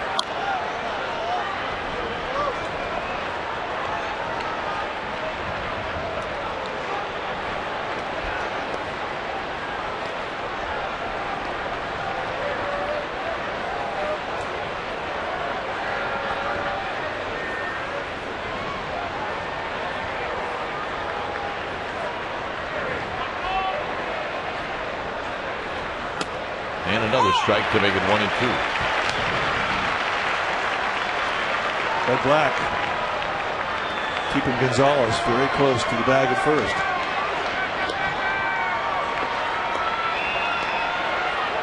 If you have a left-handed hitter up there and you're going to get a lot of breaking balls from Romo, that is a pitch that you will pull, and that may be one of the reasons he wants to keep that side of the infield wide open with Sandoval holding the runner at first. Gonzalez goes, and it's down low, and Gonzalez with a stolen base. And there you have it. I'm really a bit surprised it took him four pitches for him to take off. It's the first steal for Gonzalez. He's been thrown out a couple of times.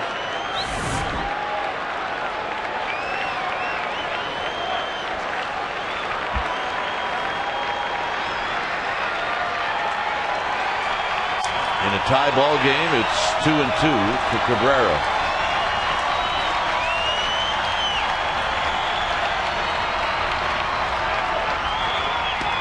Not close. 3-2. Will Venable, a home run here in the 7th to tie the game.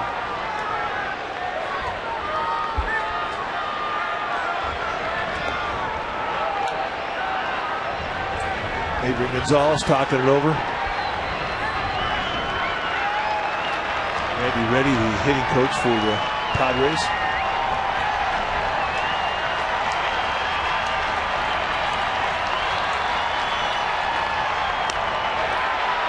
And he walked it. Boy, Romo was walking off the field. He thought he had a backdoor strike.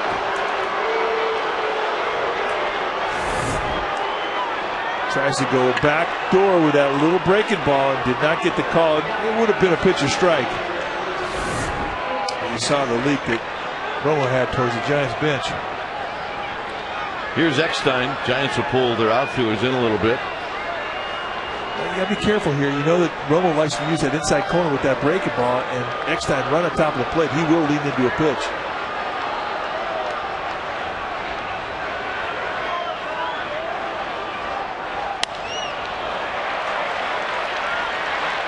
Rowand, side retired. Venable ties it up. Sherholtz, Velez, Sanchez coming up.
Giants Baseball is brought to you by Jack Daniel's Tennessee Whiskey.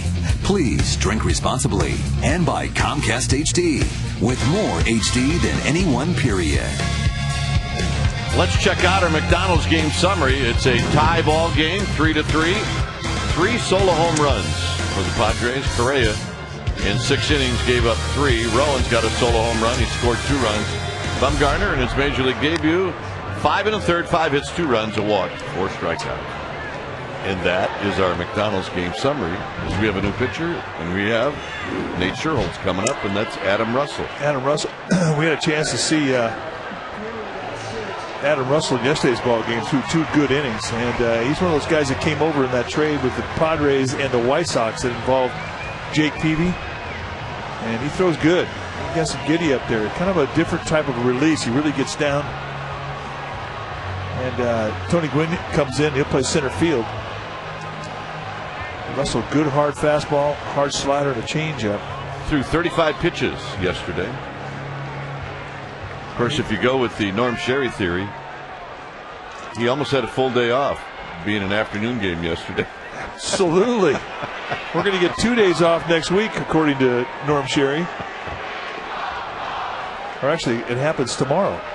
That's right. Day game, day off, night game. Perfect. That's a 2-day off vacation right there, according to Norm Sherry. Half day Wednesday night, full day Tuesday, and a half day Friday. Sherholtz drives it to left. Headley back. Headley in front of the wall makes the catch.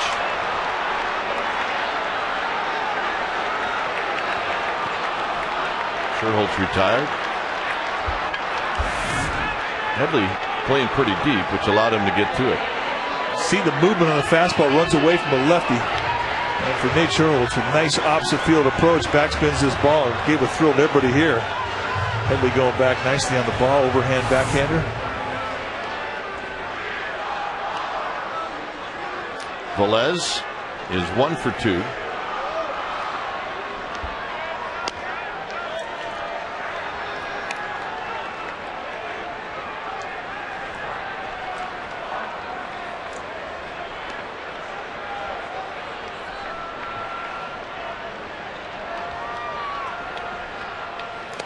Two balls and no strikes. Sanchez and then Sandoval. We are in the 7th.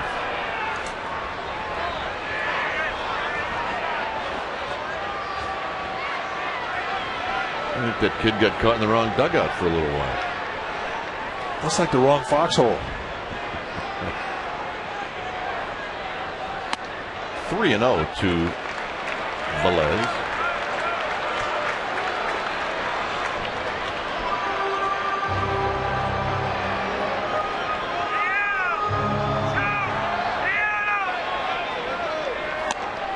And the walk.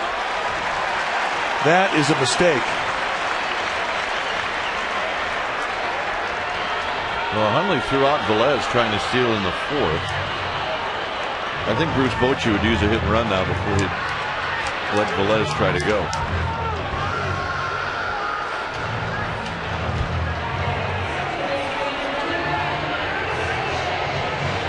Well, if you're going to throw a hit and run up there, you got the right guy in the batter's box.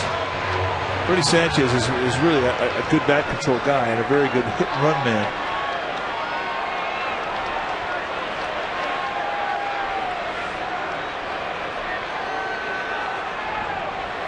Inside, 1-0.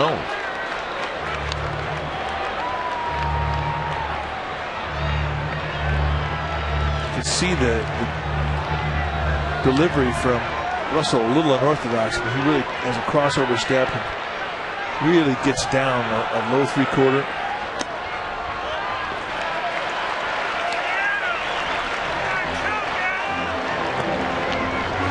Gregerson starting to get loose.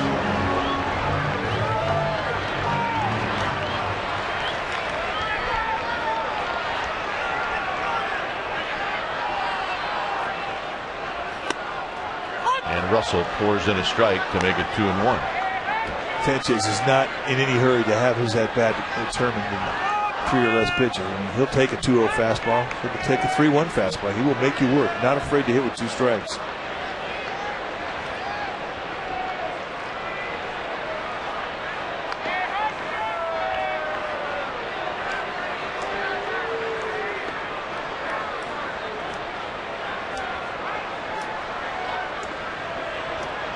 Sandoval to follow. See if Bruce Bochy puts something on right here. Swinging a foul. It's 2-2.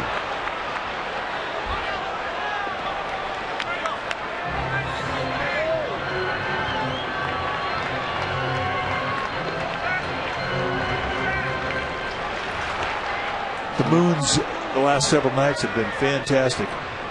This one just starting to wake up.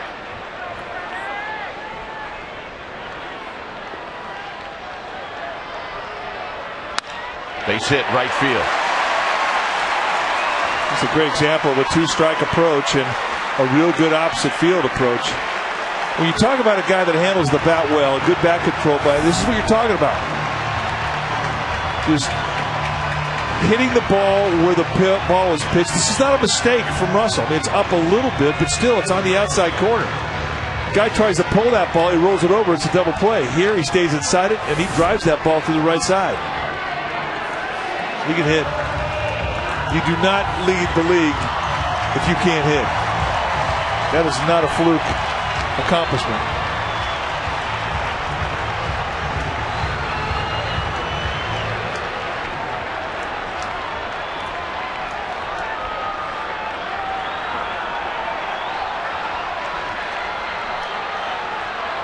Here's Sandoval. Low and in. 1 ball and no strike. Sandoval, a double, a pop-up, and a single.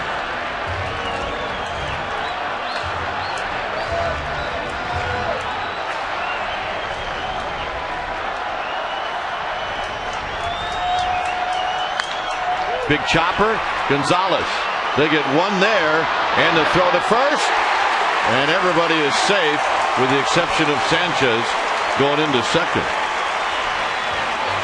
Boy, you really fear for that type of play because of the right calf that Pablo Sandoval has been favoring this last couple weeks, trying to leg out the back end of a double play. It was going to be a foot race between him and Russell, and they would have had him had Russell been able to keep the glove on his hand. Well, Bud Black is going to make a change.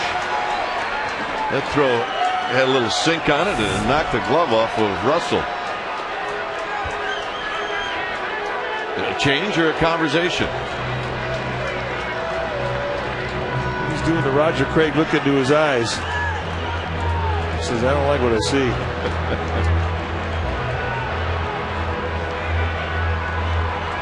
When it's time for a change, think Speedy Oil Change and Tune-Up. Your oil change, tune-up, and smog experts. Molina, Gregerson, that's the matchup.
Well, Comcast Sportsnet Bay Area is the official home of the San Francisco 49ers. Every Wednesday, Dave Benz will break down training camp action.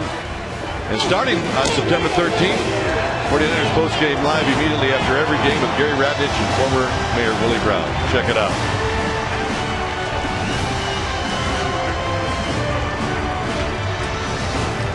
Gregerson, Molina. Velez at third.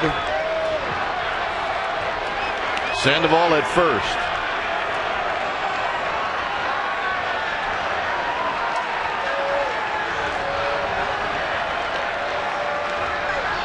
Outside, 1 ball and no strikes.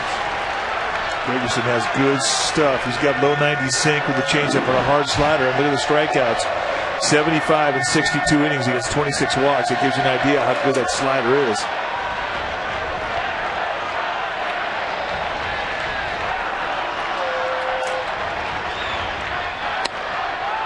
And a belt-high strike. That was not called with Eugenio Velez at the plate. Well, better to have it be the first strike than the third strike. Molina has faced Gregerson 3 times. He's 0 for 3 with a couple of strikeouts.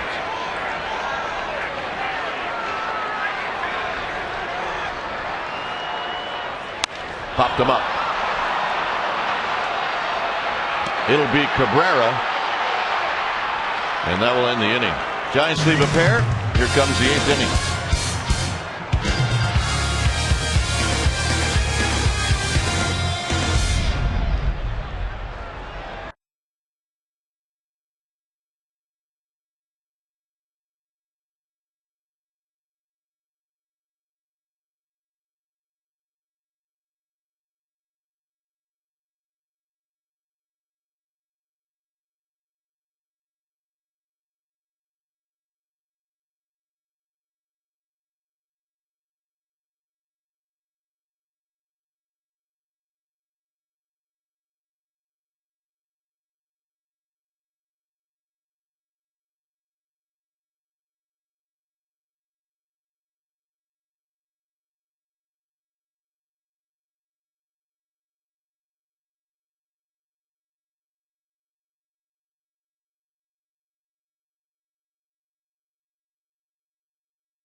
Game, every spring 25 young men make their way to San Jose to play for the San Jose Giants, the Giants Class A affiliate, and they need places to stay. They need homes. Enter the San Jose Giant Host Family program. It's very successful and been in existence for over 20 years, and today the San Francisco Giants played host to some of those San Jose Giant host families. Pablo and Waldis got to say hello to their American mama and papa, and if you're interested in participating in housing one of the ball players in San Jose, call 408-297-1435 or log on to sjgiants.com. Guys, what a great deal. It's a super program, and it has absolutely been a great program since the day it started.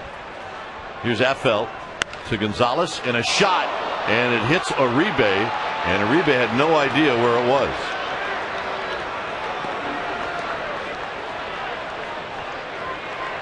That was a bullet. This thing comes up. Just looked like it caught him on the backside of his left arm. Maybe even kind of bit of the glove. It's going to be ruled a base hit. So those are the numbers for Affel. Here's Kusmanov.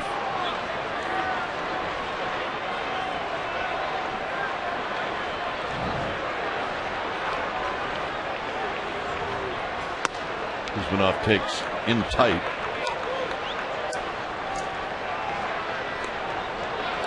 Eight hits now for the Padres. So the Giants set up pretty much straight away. Sanchez shaded Kusmanov up the middle. Renteria a step or so to pull. On the ground and past Uribe into left field. So this is not how the Giants thought this 8th inning was going to start. As here's Chase Headley. Well, you're just not accustomed to seeing Affel give up hits. I mean, he has been that dominant throughout the season. And that thing too is they're beating him early in the count. Early home run by Headley in the second. Not a lot went wrong for Madison Bumgarner in his debut tonight. He did give up 2 solo shot home runs. That one was one of them. The other one was solo shot by Kusmanov back in the 4th. But the young lefty was fantastic.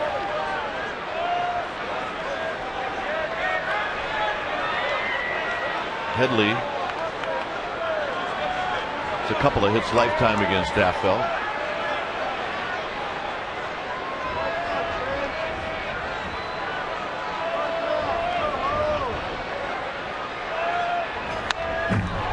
He was right on it. No balls and 1 strike. See if the guy foul one back like that. He's got you timed. You're not fooling him with the fastball speed. And you can see straight back.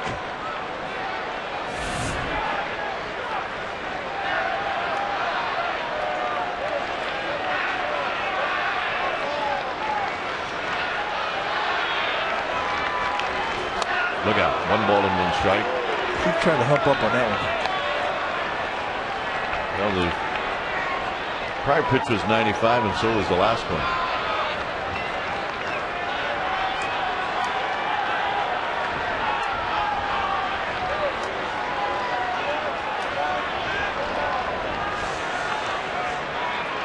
I think now he can get a ground ball. He's got a good hard sinker. Rare for a lefty, and his is heavy.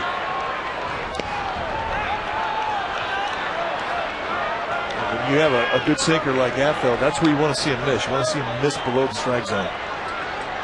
You do not want to see him make mistakes like that first pitch location that Headley fouled straight back.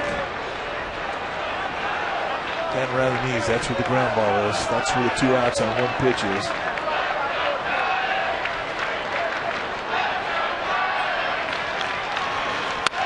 On the ground and into right field, a base hit.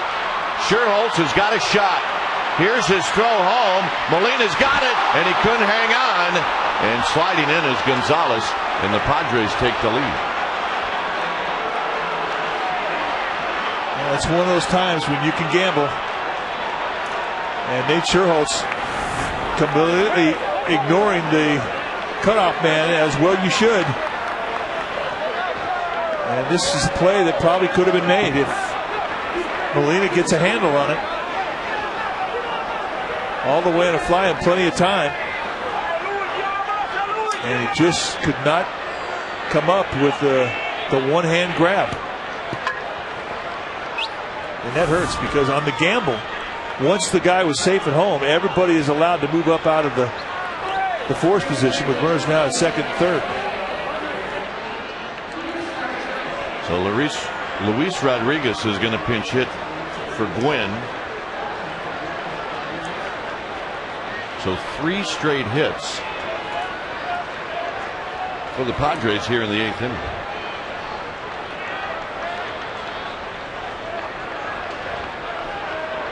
David Getty has calmed down a little bit.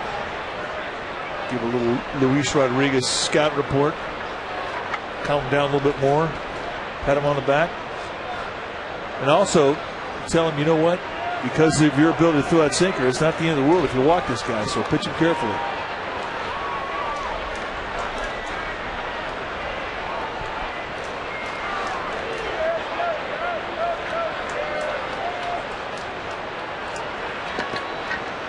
Lowry headed down to the bullpen. Giants play the infield in.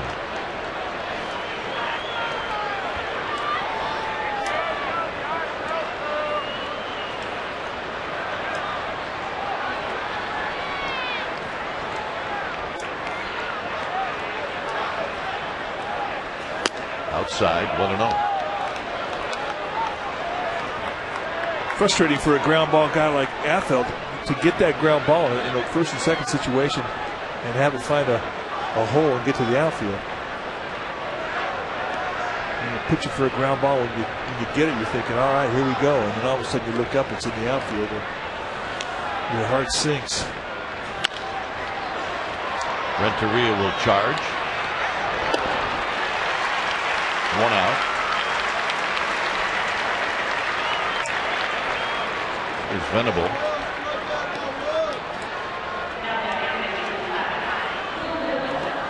Venable hit a home run off of Metters in the 7th. This tied the game.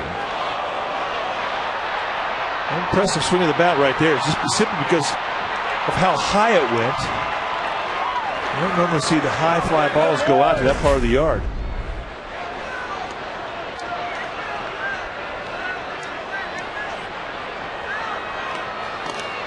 And Venable gets hit, so the bases are loaded.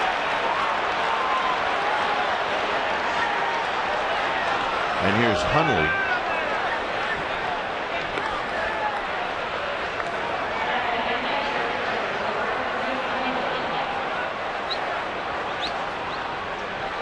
See Rockabotis telling his middle infielders he wants them to play back for a double play. Corners will play in.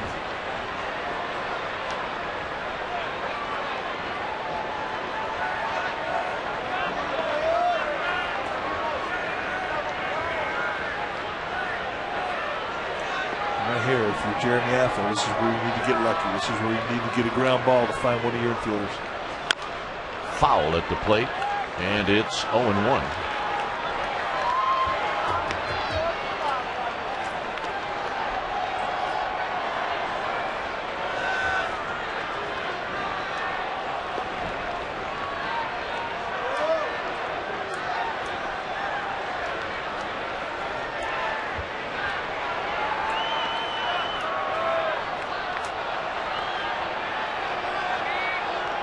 The 0-1. Swinging a shot. And what a play by Sanchez. If he's a half-inch shorter, or that glove's a half-inch shorter, that's a knock.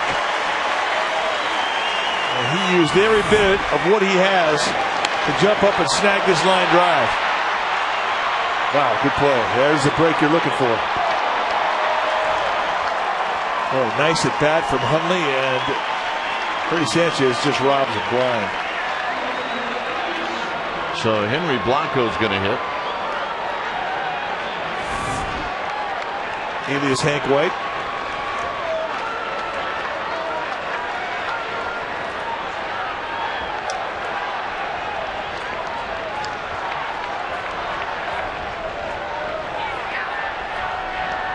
Blanco hitting .233. And a swing and a miss. He actually got a bit of it. And it's no balls and one strike.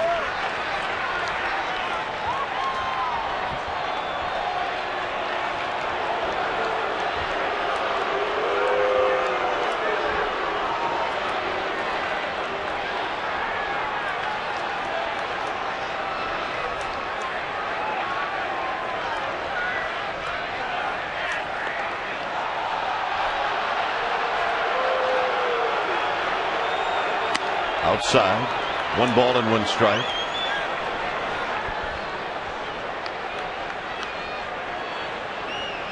Ryan Webb is in the Padre bullpen.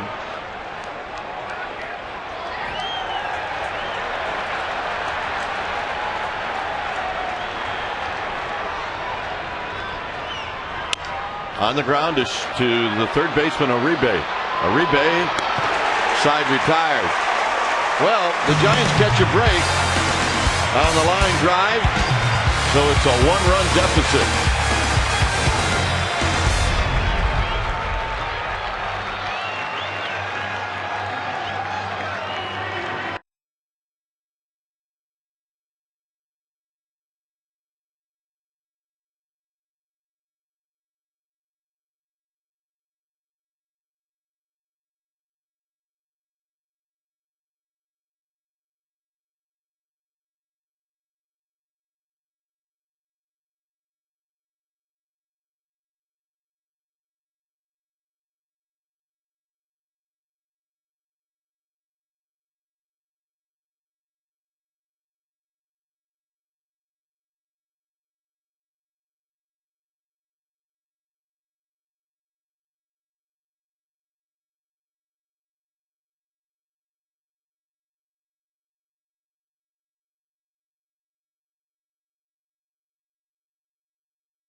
Some of the sights and sounds here on a night where Madison Bumgarner made his major league debut. And it's a 4-3 lead now by the Padres. So the Giants have some work to do. And Juan Uribe is going to face Ryan Webb. So Webb is on to pitch. Well, Webb's a hard thrower.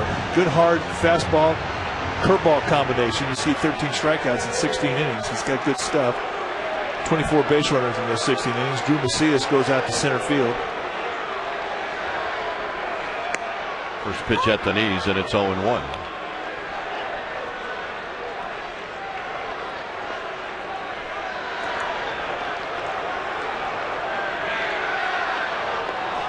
Uribe fouls that one down the right field line, and it's a quick 0-2. The guy wore his colors and came up with a souvenir. Yes, he did.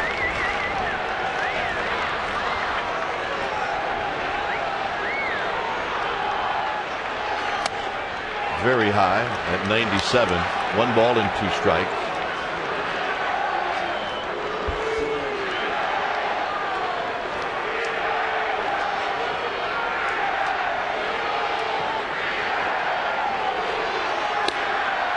Two balls, 2 strikes. That's some high velocity sink too. You see why Bud Black likes his arm. Keith Bell, the closer, getting loose with the lefty sidewinder, Joe Thatcher.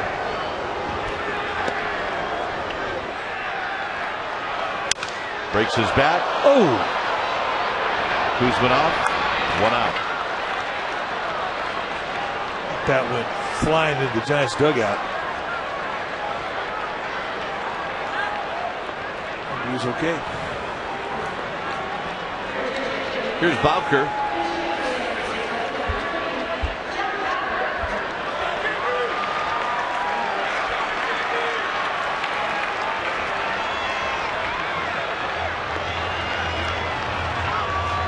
Done a good job as a pinch hitter.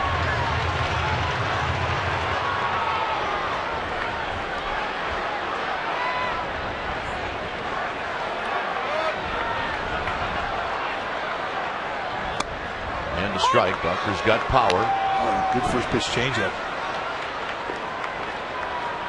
That's one you did not expect to see. When the guy throws 98 at you, you're not looking for a first pitch changeup. Great way to steal a strike. A little low with Aaron Rowand on deck. Good hard breaking ball. Wilson and Howry. Real simple. If the Giants have the lead, Wilson's in there. If they don't, Howry's in there. Here's Bochy's barking at James Hoy. Well, it was a high strike. We've seen it called up there about a half dozen times tonight. It just hasn't been called every time, and that's why you're going to get some heat from the manager when you get one up there called a strike. Bowker fouls it back. Right on it. That brings 98 inside corner, and Bowker is right on it.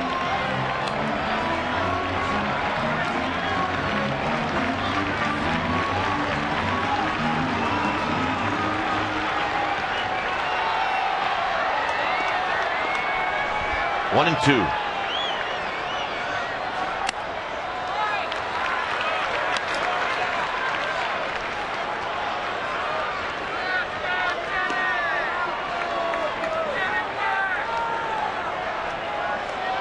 Rockies 1, Dodgers 1.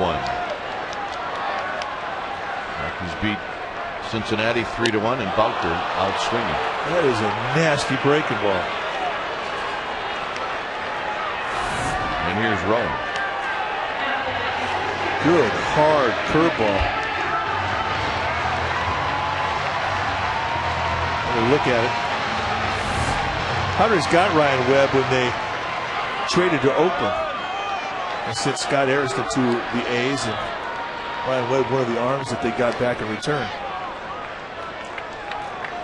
I'm impressed. Here's Rowand, who takes high. 1 ball and no strikes. Lots of dibs going around the yard. 8 for 8 so far. One more inning to go. 1 ball and no strikes to Aaron Rowand. Swing and a miss.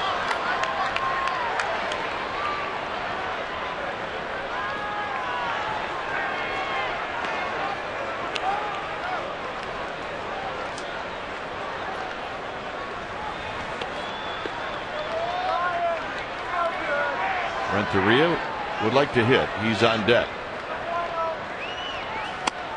Right there for his strike 1 and 2. Well, you look at his numbers, and then you look at what his minor league number. I mean, you look at his stuff, then you look at his minor league numbers. His minor league numbers don't jump off the page at you. I mean, his minor league totals before this year were 5.38. That was his ERA over his whole body of work.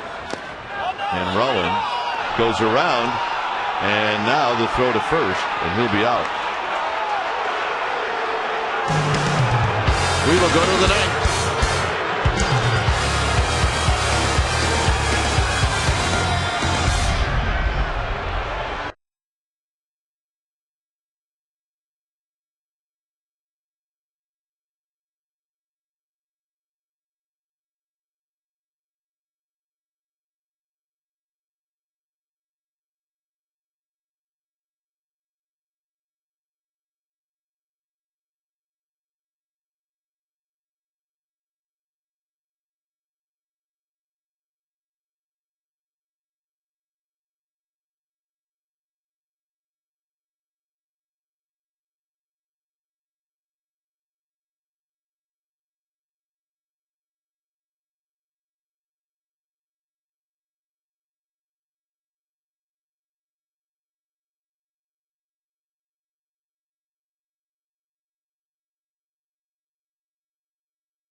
Bruce Bochy was talking about the injury to Tim Lincecum.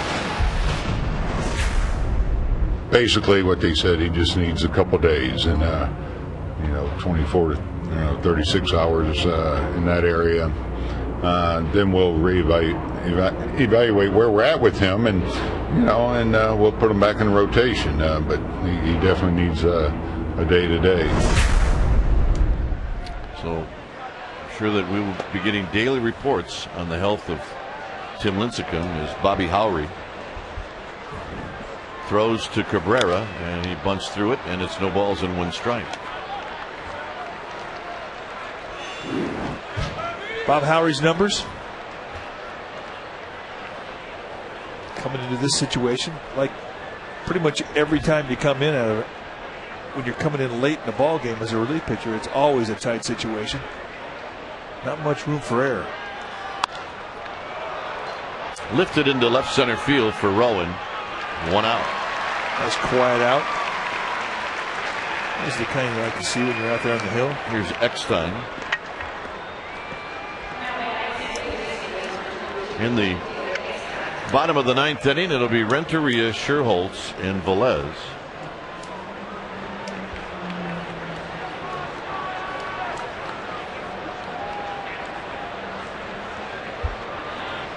Against Heath Bell, who is working his way down to the bullpen.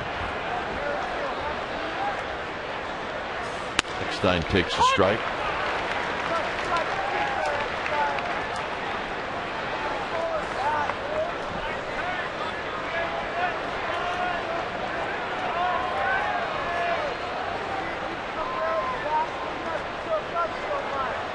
Eckstein will make you work. He will take some pitches. Not much strike zone. Out of play. 0-2.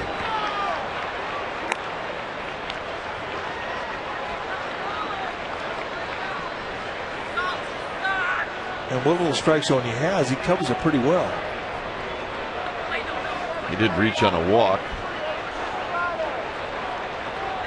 He led against Bumgarner in the third. Out of play again.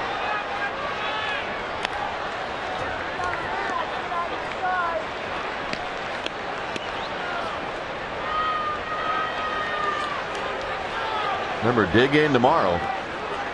Join us at 12:30.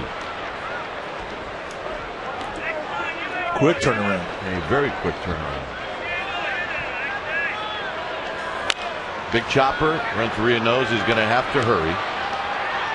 Gets the exchange. 2 outs. Well, that's a good exchange. Got a nice high hop. Exchange right into a good high arm angle. I love to watch this. It's just great hands. So easy, right over the top, straight throw, bang, strike. See you later. Grab some fun. Here's Gonzalez.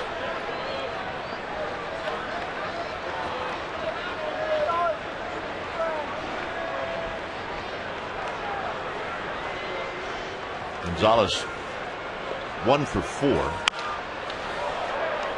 Fouls this one out of play.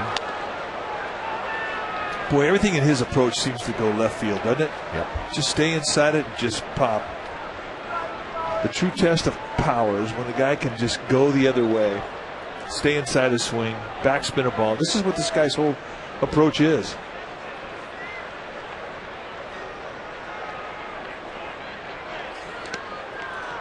A lot of his home runs go the opposite way, and when they go, I mean, they're just these majestic, back-spinning, high-fly balls that just don't ever seem to stop.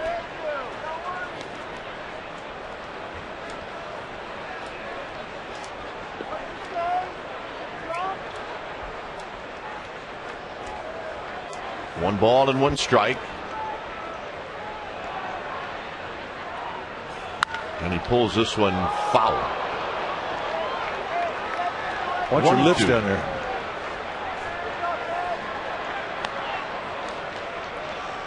The home runs for Adrian Gonzalez. 17 to the opposite field, 10 to center field, and he's really only pulled 9.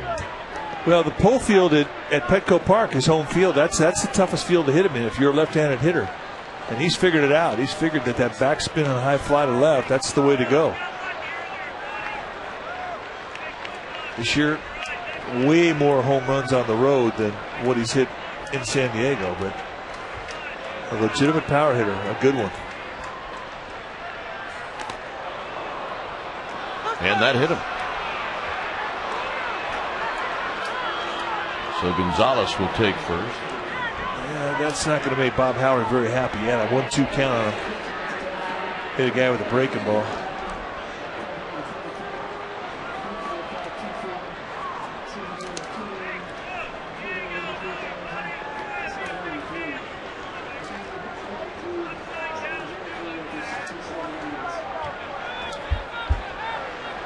Kusmanov, a home run on the 4th, a single in the 8th.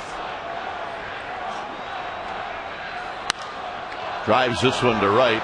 Sherholt's back, and that'll end the inning. All right, Giants are coming up. Renteria, Sherholtz, and Velez.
looked like Kevin Kusmanov pulled something as he was running down the line, and Bud Black is in trouble because the only extra player he's got is Eliezer Alfonso. Headley has already moved in to play third.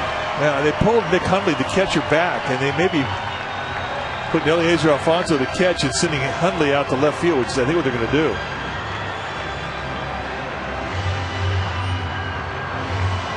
So Hundley's moving out to left. Well, you know he's going to get 2 plays, right? Yep, probably right off the bat. So Hundley will go to left. Watch Kusmanov come out of the box.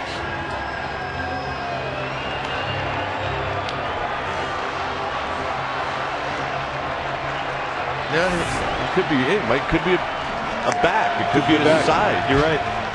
Well, there's the numbers for the closer of the Padres, Heath Bell. Not an easy job to follow a legend like Trevor Hoffman, but he has done an excellent job of doing just that. 35 saves and 38 opportunities. 64 strikeouts against 19 walks in 57 innings and a 2.05 ERA. Just a good, solid big league year, an all-star season. And with Heath Bell, you're going to see a lot of fastballs. He'll go like low to mid 90s and then a big curveball. And his curveball it's a good one. He can spot it both sides of the plate, and it is rally cap time.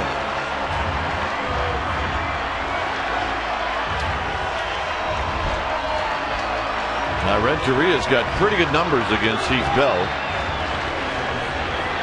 He's 3 for 6 with a double and a triple. Yeah, get your rally cap out. It's that time. Changing pens.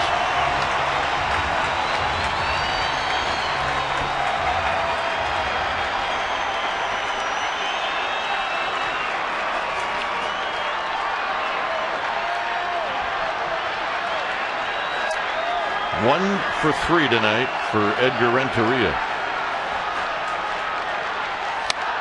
High and foul down the right field line and out of play.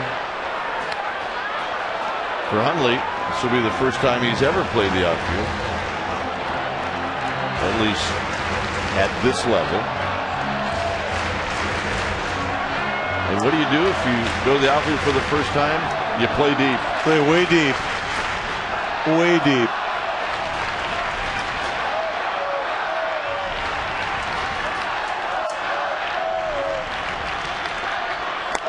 Swing and a miss. Nothing in 2.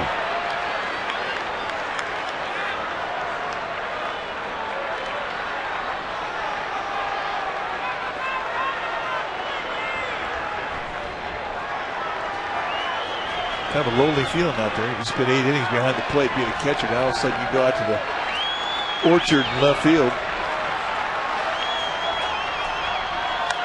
Out of play.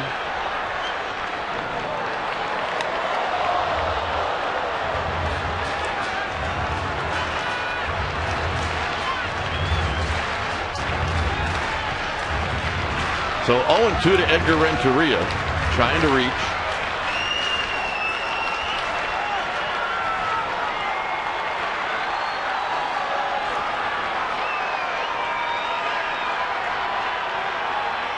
And he fouls it back. He's got a battle going. That's a mistake to location. I mean, it's usually the idea, the confidence that Bell has in that fastball. I mean, that was right across the plate. 0-2. I mean, you get a fastball like that, that's a gift. Edgar missed a good pitch to hit. I do know this. If Heath Bell, if they ever make a movie about him, I know who's playing him. Larry, the cable guy. Yeah. I can see that. Yeah.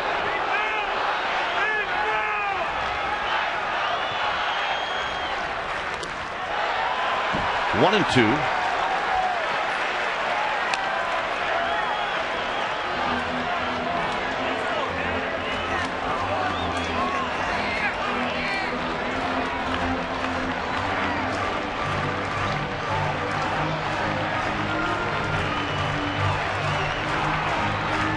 Leadoff man, so important. That's the one guy that can really whittle away your confidence when you're out there on the mound. And it happens so quickly.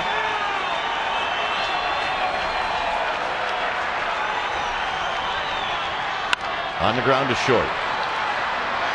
Cabrera just got him. 1 out.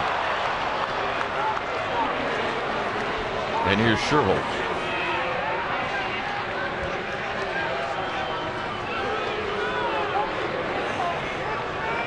Sherholtz hit a ball deep to left field.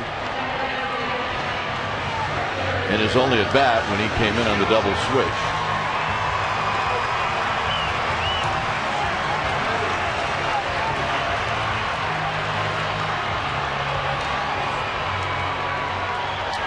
Schultz has faced Heath Bell 3 times. He's 1 for 3.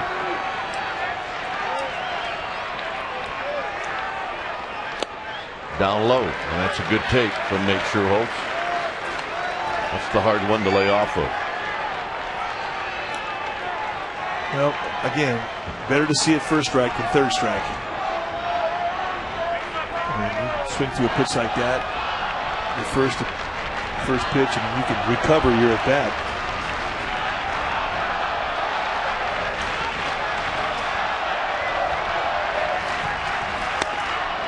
2-0. Did it again. Much easier to take that a second, third, fourth time. That first time, that's a little rough. When you're seeing it with a 2-strike count, that's when it's especially nasty.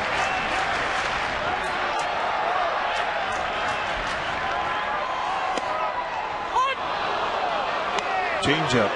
Yeah, beauty.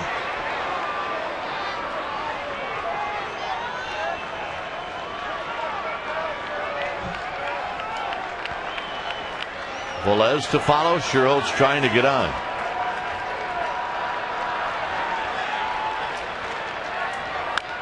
Popped him up. That was the first fastball that Sherholtz saw in the at bat. 2 outs.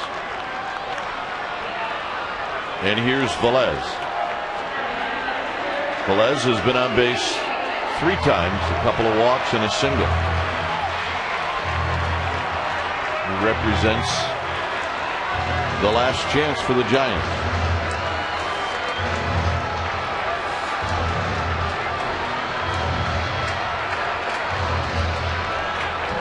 So if you're Velez, this has to be the most spirited at bat of the game. In at third is Headley.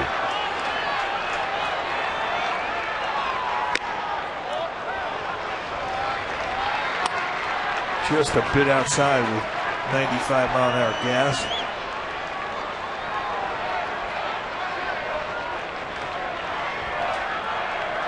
Well, that's a good low ball hitter.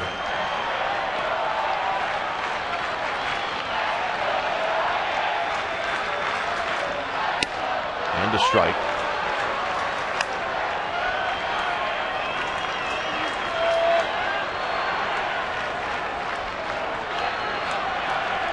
Wilson watching from the Giants bullpen.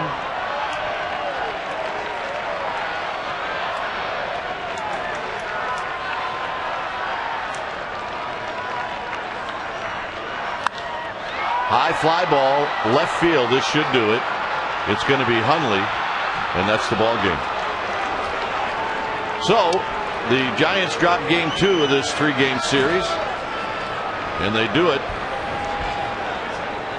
by a final of 4-3, and it was 3 solo home runs that hurt the Giants.